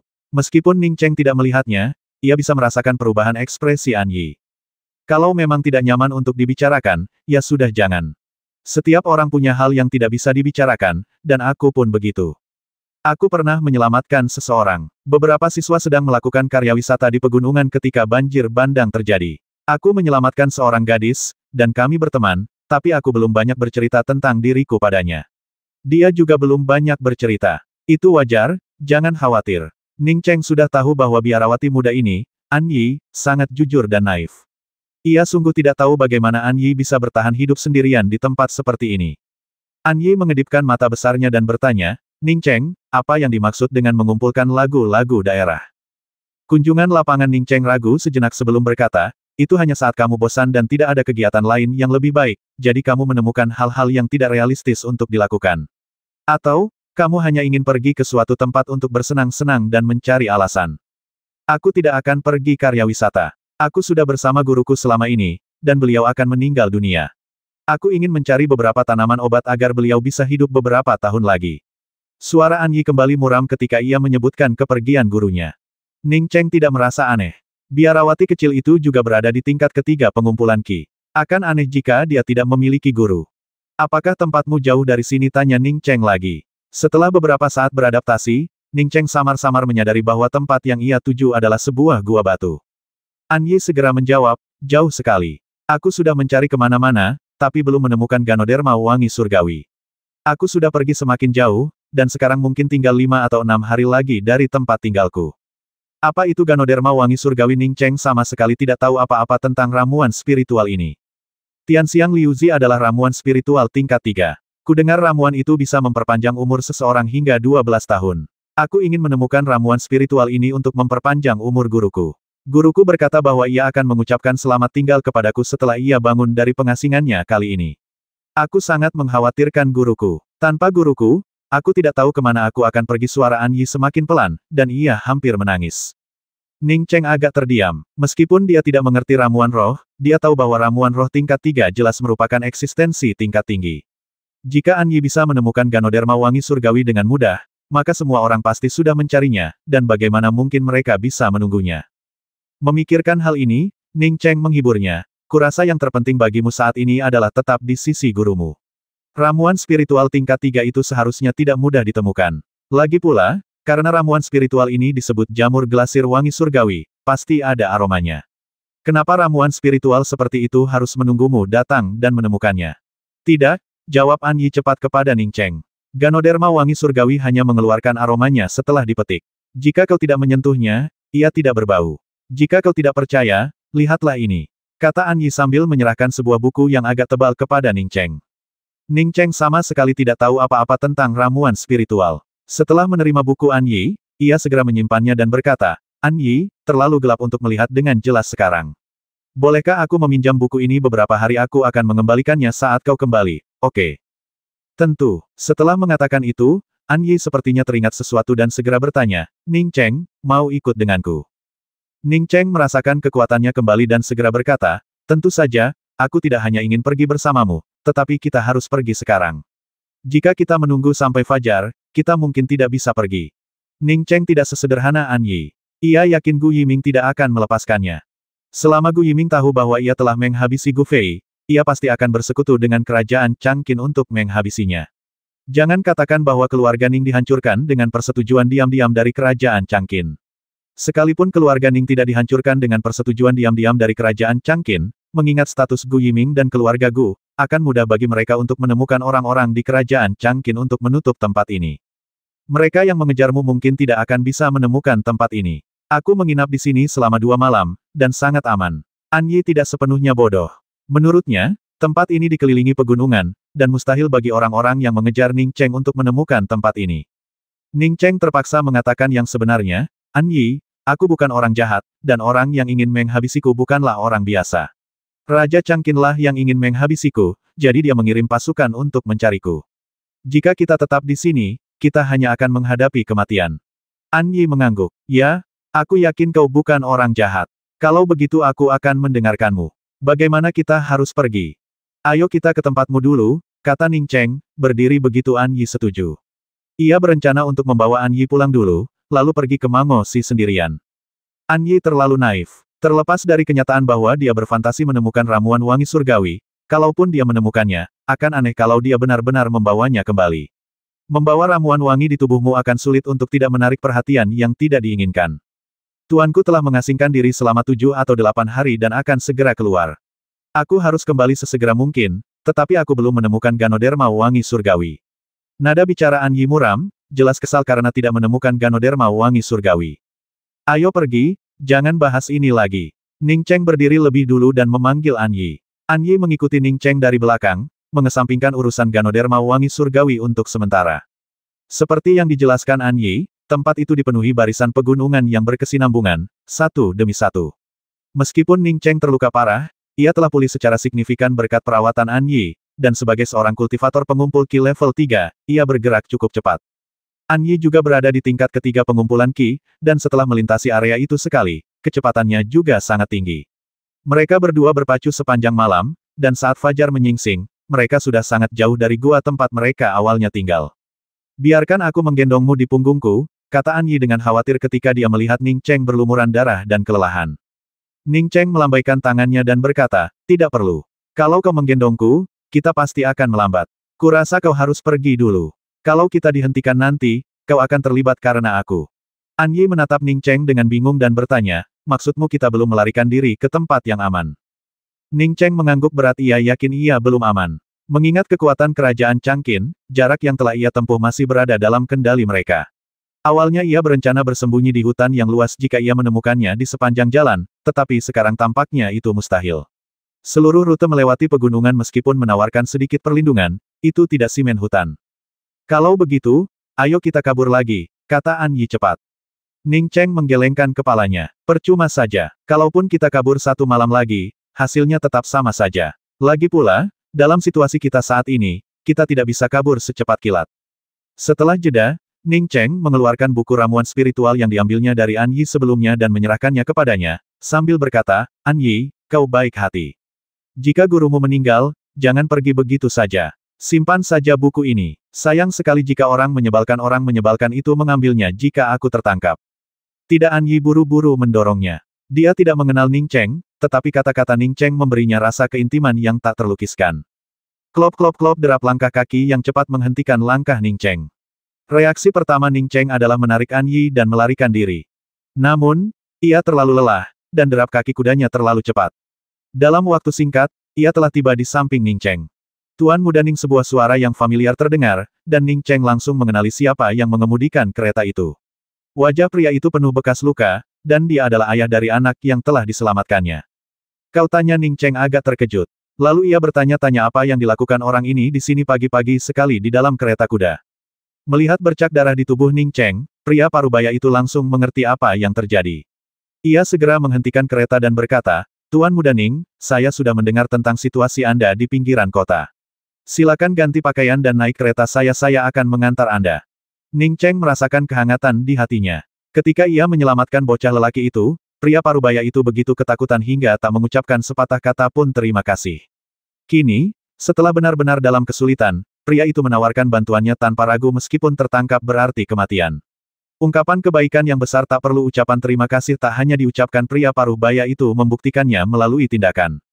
Itu terlalu berbahaya. Aku akan bersembunyi di pegunungan. Kalau aku ketahuan naik mobilmu, kau juga akan mati. Ning Cheng masih menolak tawaran pria parubaya itu dengan sopan.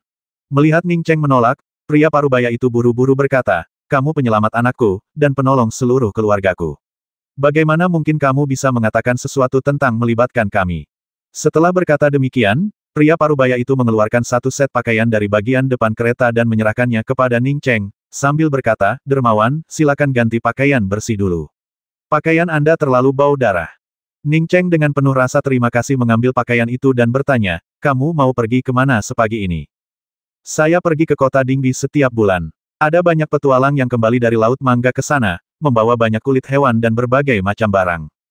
Karena banyak kereta hewan tidak bisa langsung menuju kota Chang'e, mereka semua berhenti di kota Dingbi. Para petualang itu menyewa kereta kami untuk kembali ke kota Chang'e. Beberapa kusir saya kenal baik dan saya tahu rute ini lebih pendek, jadi kami memilih jalur ini.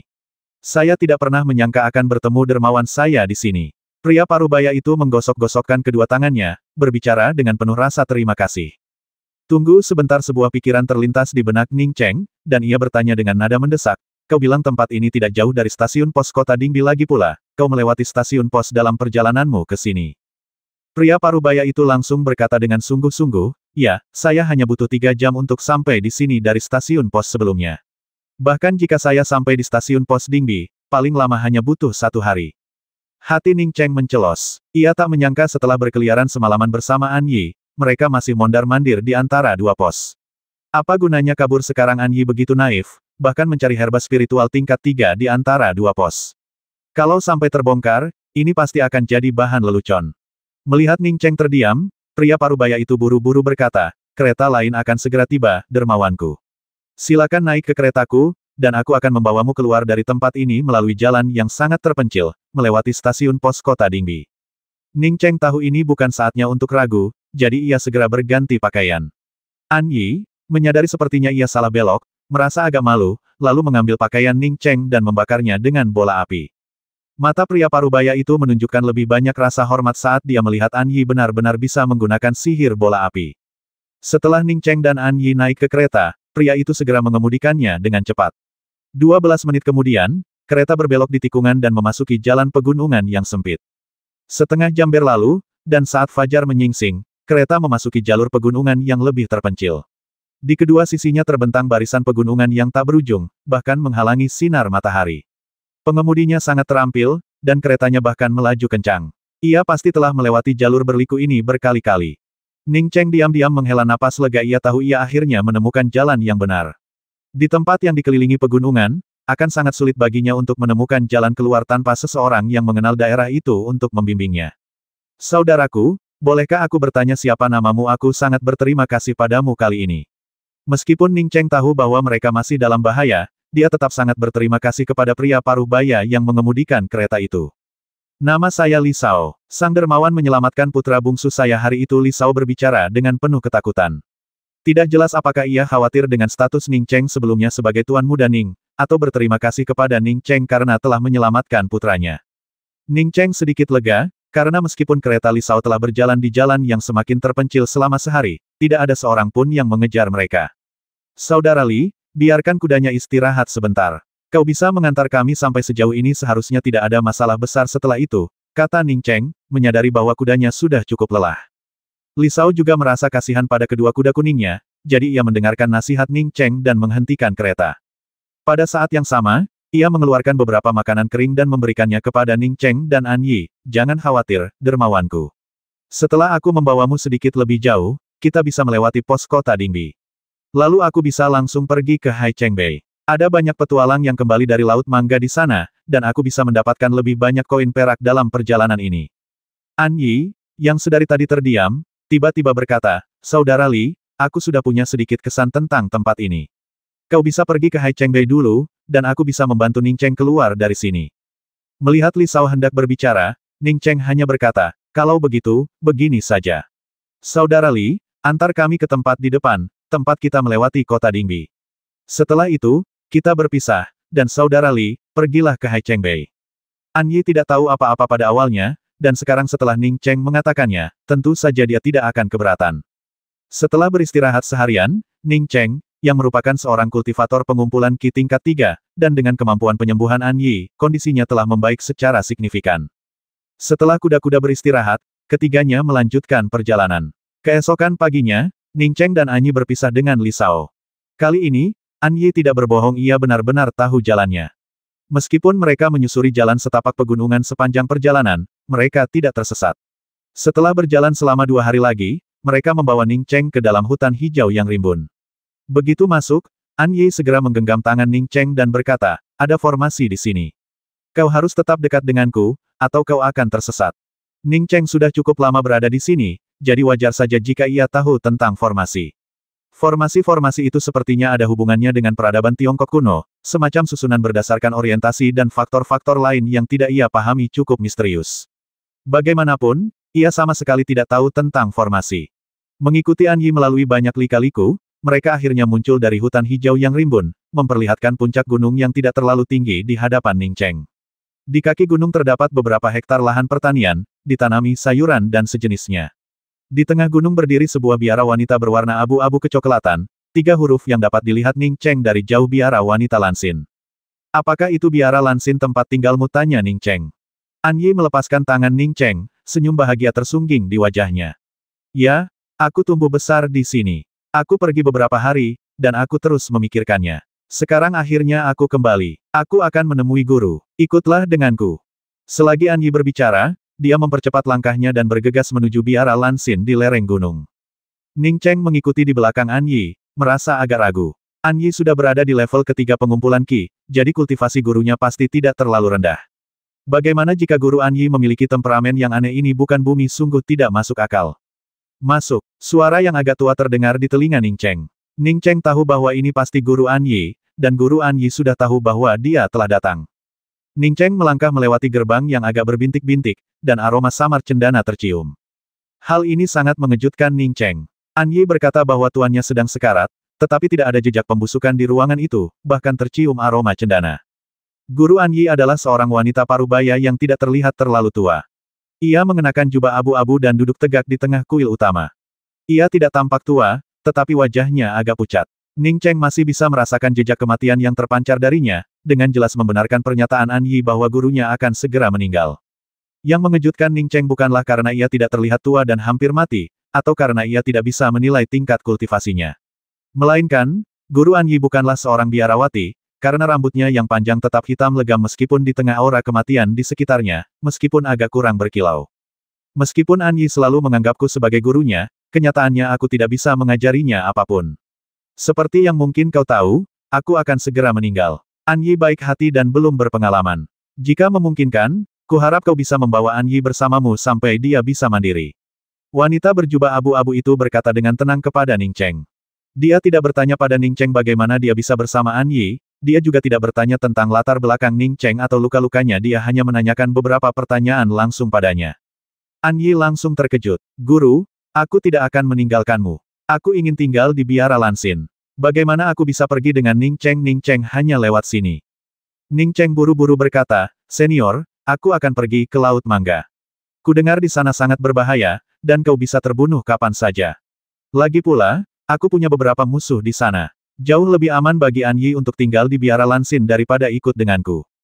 Ning Cheng tidak melebih-lebihkan. Awalnya ia agak khawatir tentang An Yi. An Yi polos seperti selembar kertas kosong, tetapi sekarang setelah mereka berada di biara Lansin, Ning Cheng tidak lagi khawatir. Tempat itu dilindungi oleh Arai, dan orang biasa tidak bisa masuk. Tuan An Yi menghela napas, menggenggam tangan An Yi, dan berkata dengan ramah, aku harus pergi pada akhirnya. Kau tak perlu memperlakukanku sebagai tuanmu. Tempat ini mungkin tampak aman, tetapi sebenarnya sangat berbahaya. Begitu aku pergi, kau pasti tak akan selamat jika kau ditinggal sendirian di sini. Setelah mengatakan itu, dia berhenti membujuk An Yi dan menoleh ke Ning Cheng, berkata, orang yang sekarat bisa mengungkapkan beberapa hal. Terlepas dari bagaimana kamu bertemu An Yi, aku yakin kamu bukan orang yang licik, jadi aku ingin bertanya apakah kamu sudah bertunangan atau sudah menikah. Mendengar ini, Ning Cheng langsung bertanya-tanya, apakah Guru An Yi akan menjodohkannya? Bagaimana mungkin dia menikahi seorang biarawati sekalipun An Yi bukan biarawati, dia tetap tidak bisa menikahinya. Setelah menyadari hal ini, Ning Cheng segera berkata, aku punya pacar. Meskipun kami baru saja putus karena beberapa konflik kecil, aku tetap ingin merebutnya kembali. Ning Cheng mendesah dalam hati sambil berbicara. Ia tahu sikap tegas Tian Muan saat itu berarti mustahil untuk merebutnya kembali. Bahkan jika Tian Muan berubah pikiran, akankah ia bertemu dengannya lagi? Memikirkan hal ini, Ning Cheng menambahkan, aku masih punya tunangan, dia hanya sedang pergi sementara. Ning Cheng tak sanggup melanjutkan. Bahkan ia tahu tunangannya, Jiluo Fei, sudah tak ada hubungannya lagi dengannya. Lupakan saja apakah ia bisa sampai di Huazu, kalaupun bisa, ia dan Jiluo Fei hanyalah masa lalu. Ia berterima kasih kepada Jiluo Fei, tetapi mengatakan bahwa ia benar-benar mencintainya bukanlah sesuatu yang berlebihan. Ning Cheng terkejut ketika wanita parubaya berjubah abu-abu itu mengangguk setelah mendengar kata-katanya dan berkata, kalau begitu aku lega. Ingat, An Yi boleh bersamamu, tapi dia sama sekali tidak boleh menikah. Dia juga sama sekali tidak boleh menjalin hubungan asmara dengan siapapun, kalau tidak. Sebelum An Yi sempat menyelesaikan ucapannya, setetes darah MS dari sudut mulut wanita berjubah abu-abu itu. An Yi segera memeluk wanita parubaya berjubah abu-abu itu, sambil berseru, Tuan, ada apa? Ning Cheng tidak menyangka bahwa pertanyaan wanita berjubah abu-abu tentang pertunangannya adalah peringatan agar tidak mengejar An Yi. Ia telah salah menafsirkan niatnya. An Yi dilarang menikah, tidak heran ia seorang biarawati muda. Ia bertanya-tanya mengapa. Namun, melihat ekspresi wanita berjubah abu-abu itu semakin muram, Ning Cheng tidak berani berkata apa-apa lagi. Wanita berjubah abu-abu itu melambaikan tangan kepada An Yi, mengeluarkan sebuah batu giok berwarna kuning pir dan mengalungkannya di leher An Yi, lalu mengeluarkan sebuah tas kain coklat dan mengalungkannya di pinggang An Yi.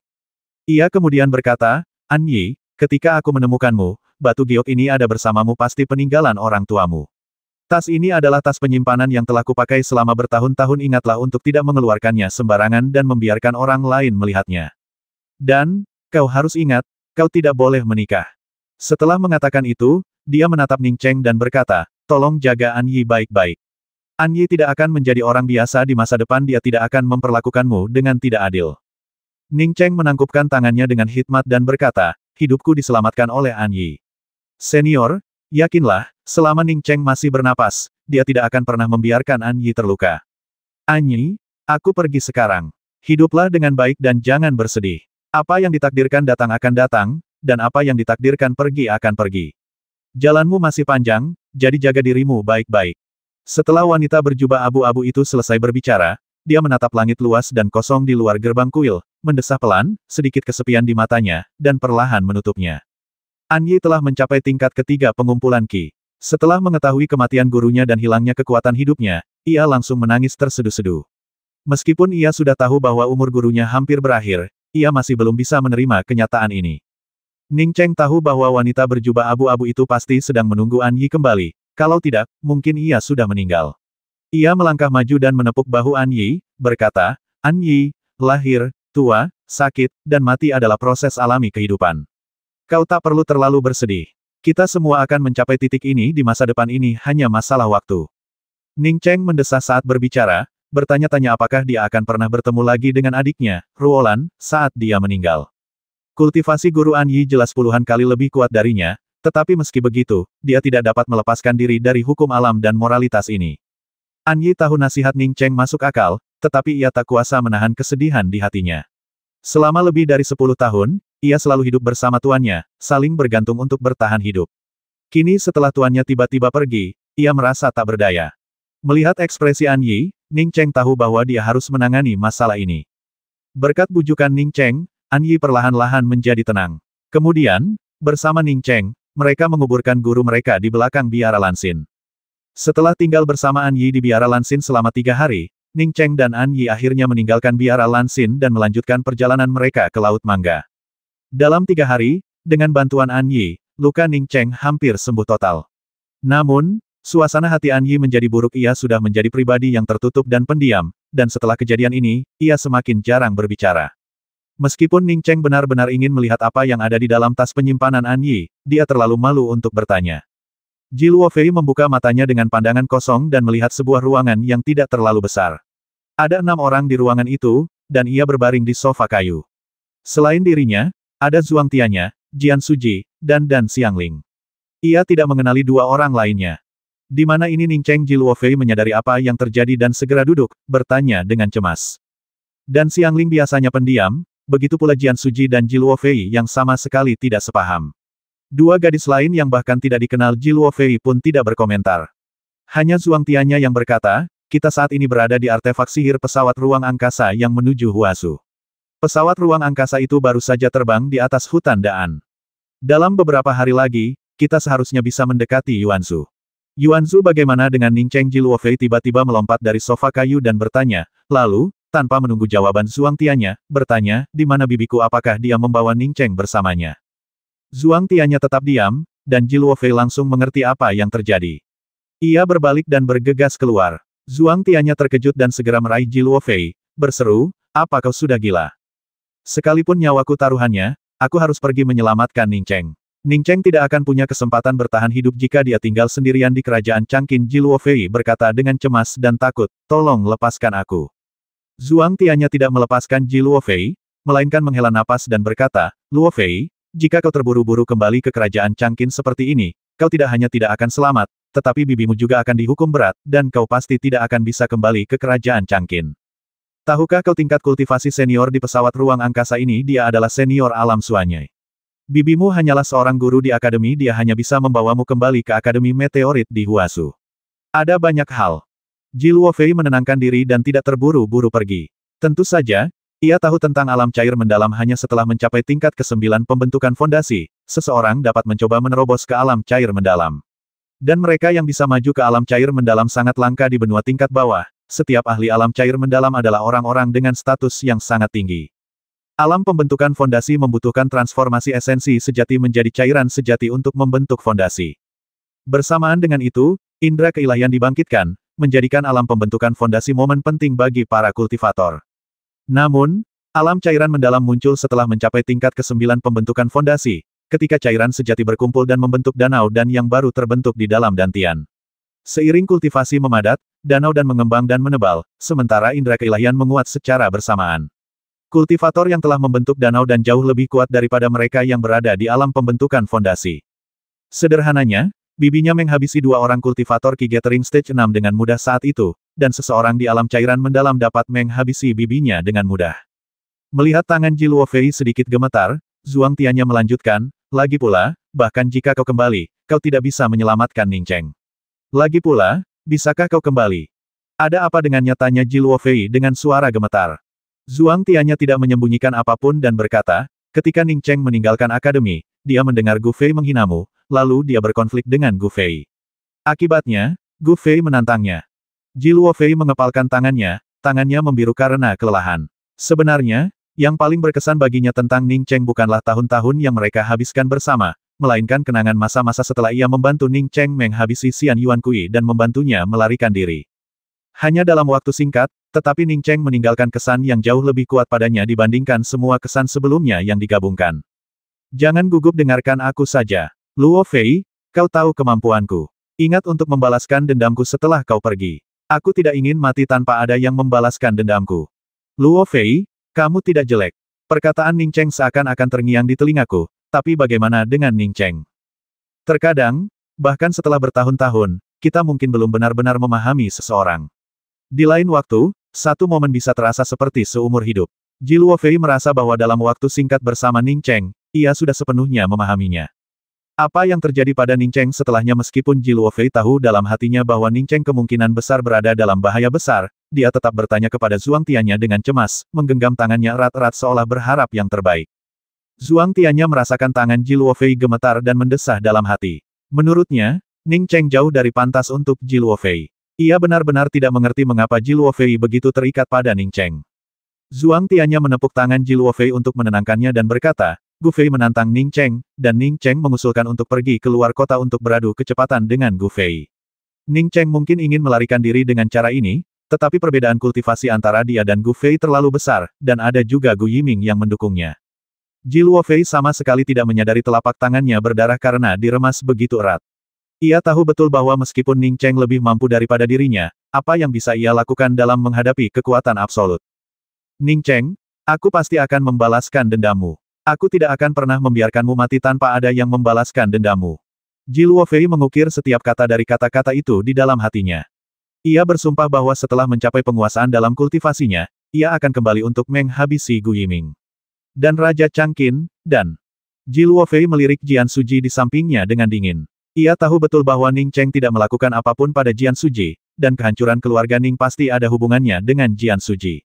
Jika ada kesempatan di masa depan, ia akan membantu Ning Cheng menghabisi Jian Suji dan Qiu Yingguang. Melihat tatapan dingin Ji Luofei, Jian Suji merasakan hawa dingin menjalar di punggungnya.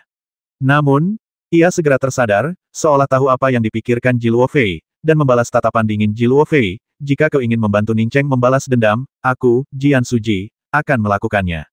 Keluarga Jian dan keluarga Qiu Mu bersekongkol untuk menjebak Ning Cheng. Bagaimana mungkin orang seperti Ning Cheng, yang bahkan belum berhasil mengumpulkan Qi sebelumnya, begitu tidak hormat padamu? Aku tidak buta.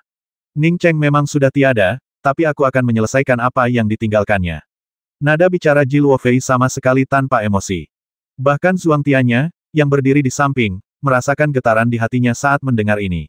Ia memiliki firasat yang tak terjelaskan bahwa Ji Luofei telah berubah, menjadi seseorang yang sama sekali tidak dikenalnya. Ia bukan lagi Ji Luofei yang baik hati yang telah membekukan dirinya dalam es. Meskipun hati Jian Suji bergetar, ia tetap berkata, memang benar Ning Cheng mencabuli saya saat itu. Saya kemudian mengetahui bahwa dia dijebak, tetapi jelas bukan saya. Lagi pula, saya juga korban. Itulah mengapa saya tidak ingin menghabisinya dan bahkan pernah menyelamatkannya. Percaya atau tidak? Ji Luofei menutup matanya dan perlahan duduk, mengabaikan Jian Suji sama sekali. Selama sebulan, Ning Cheng dan An Yi berkeliling. An Yi tetap diam, tetapi ia tidak sepenuhnya tidak berguna. Setidaknya ia bisa memasak dan tahu tentang berbagai ramuan spiritual, meskipun ia tidak makan daging. Ia tidak pernah memakan hasil buruan yang dibawa Ning Cheng. Ning Cheng tidak pernah peduli apa yang dimakan An Yi. Ia menghabiskan seluruh perjalanan mempelajari buku ramuan spiritual yang diberikan An Yi. Ia telah meningkat pesat sejak meninggalkan kota Chang'e. Setidaknya ia bisa mengenali ramuan spiritual umum. An Yi menjadi jauh lebih pendiam, tetapi juga semakin bergantung pada Ning Cheng. Setiap kali Ning Cheng pergi berburu, ia selalu merasa cemas dan gelisah, dan baru merasa tenang setelah melihatnya kembali. Kematian gurunya merupakan pukulan berat baginya. Hari itu, Ning Cheng dan An Yi kembali melintasi gunung raksasa. Mereka sudah bisa mencium aroma asin laut, dan Ning Cheng sangat gembira. Meskipun semuanya terasa asing, laut itu masih sama persis seperti di kehidupan sebelumnya, setidaknya di permukaan. Memikirkan perjalanan menuju lautan luas, Ning Cheng merasa hatinya juga tak terbatas. Ia bahkan ingin sekali menemukan pantai dan berteriak, akhirnya aku bisa melihat laut lagi. Namun, ketika Ning Cheng berbalik dan melihat An Yi masih diam, dorongan impulsifnya langsung mereda. Ia tersenyum pada An Yi dan berkata, An Yi, kenapa gurumu bilang kau tidak boleh menikah? Ning Cheng khawatir jika An Yi terus seperti ini, ia akan mengalami depresi. An Yi memang tidak mengerti hal-hal ini, tetapi bukan berarti ia tidak mengerti. Aku juga tidak tahu. Guruku bilang aku tidak boleh menikah, jadi kurasa aku tidak akan menikah. Bukankah kau juga bilang kalau biksu tidak boleh menikah? Tanya An Yi sambil menatap Ning Cheng dengan mata terbelalak. Menatap mata An Yi yang cerah dan jernih, lalu menatap wajahnya yang lebih tirus, Ning Cheng merasakan sedikit kesedihan. Ia segera menyingkirkan perasaan itu dan tersenyum sambil berkata kepada An Yi, di kampung halamanku, biksu dan biksuni diperbolehkan menikah. Kakak Ning, maukah kau menikah denganku? Tanya An Yi langsung. Saat bersama Ning Cheng, ia bertekad untuk tidak menyembunyikan keraguannya. Setelah lebih dari sebulan bersama Ning Cheng, ia akhirnya memanggilnya kakak Ning. Ning Cheng mengusap rambutnya dengan sedih dan berkata, tidak, aku punya pacar, maksudku adalah. An Yi tersenyum tipis dan berkata, Saudara Ning, kau tak perlu mengkhawatirkanku. Terima kasih telah merawatku selama ini. Tuanku telah tiada, dan aku hanya bersedih. Tapi aku perlahan mulai menerima kenyataan, jadi kau tak perlu datang ke sini untuk menghiburku. Ning Cheng menatap kosong ke arah An Yi. Sekarang, ia akan marah pada siapapun yang menyebut biarawati kecil ini bodoh. Sepertinya wanita itu selalu tahu apa yang dipikirkannya, tetapi ia enggan mengatakannya. Melihat Ning Cheng yang tampak agak malu dan tertegun, An Yi tiba-tiba berkata, Saudara Ning, aku selalu berterima kasih padamu. Tanpamu, setelah guruku meninggal, aku benar-benar tidak tahu harus berbuat apa. Setelah selesai berbicara, dia bertanya untuk pertama kalinya, Kak Ning, kamu bilang punya pacar, tapi dia putus setelah pertengkaran kecil. Apa kamu masih mau mencarinya? Ning Cheng terkejut. An Yi bahkan masih mengingat kalimat itu dengan jelas. Ia hanya mengatakannya untuk mengelabui guru An Yi, namun An Yi, yang sedang berduka saat itu, masih mengingatnya. Kita memang tidak pernah tahu apa yang dipikirkan seorang wanita, entah dia seorang biarawati atau bukan. Tidak, lagi pula, aku tidak bisa menemukannya sekarang, kata Ning Cheng sambil menggelengkan kepalanya. An Yi bertanya lagi, Saudara Ning, jika kamu dapat menemukannya, apakah kamu akan pergi menemuinya? Ning Cheng terdiam. Tian Muan memperlakukannya seperti ini tanpa penjelasan apapun. Memang wajar jika seorang wanita sedikit merajuk, tetapi Tian Muan seharusnya tidak memberikan jepit rambut mutiara yang diberikannya kepada Cha Ziyi. Cha Ziyi membuang jepit rambut itu ke saluran pembuangan, dan Tian Muan malah memintanya untuk membelikannya satu lagi. Terlepas dari niat Tian Muan, Ning Cheng merasa akan sulit untuk kembali memperlakukannya seperti dulu. Ia memberinya 2 jepit rambut mutiara itu, yang melambangkan 2 kerabat terdekatnya. Ia menganggap Tian Muan sebagai keluarga, sama seperti adiknya, Ruolan. Tian Muan, melalui Cha Ziyi, membuang jepit rambut itu, sama saja dengan membuang perasaan tulusnya terhadapnya. 20.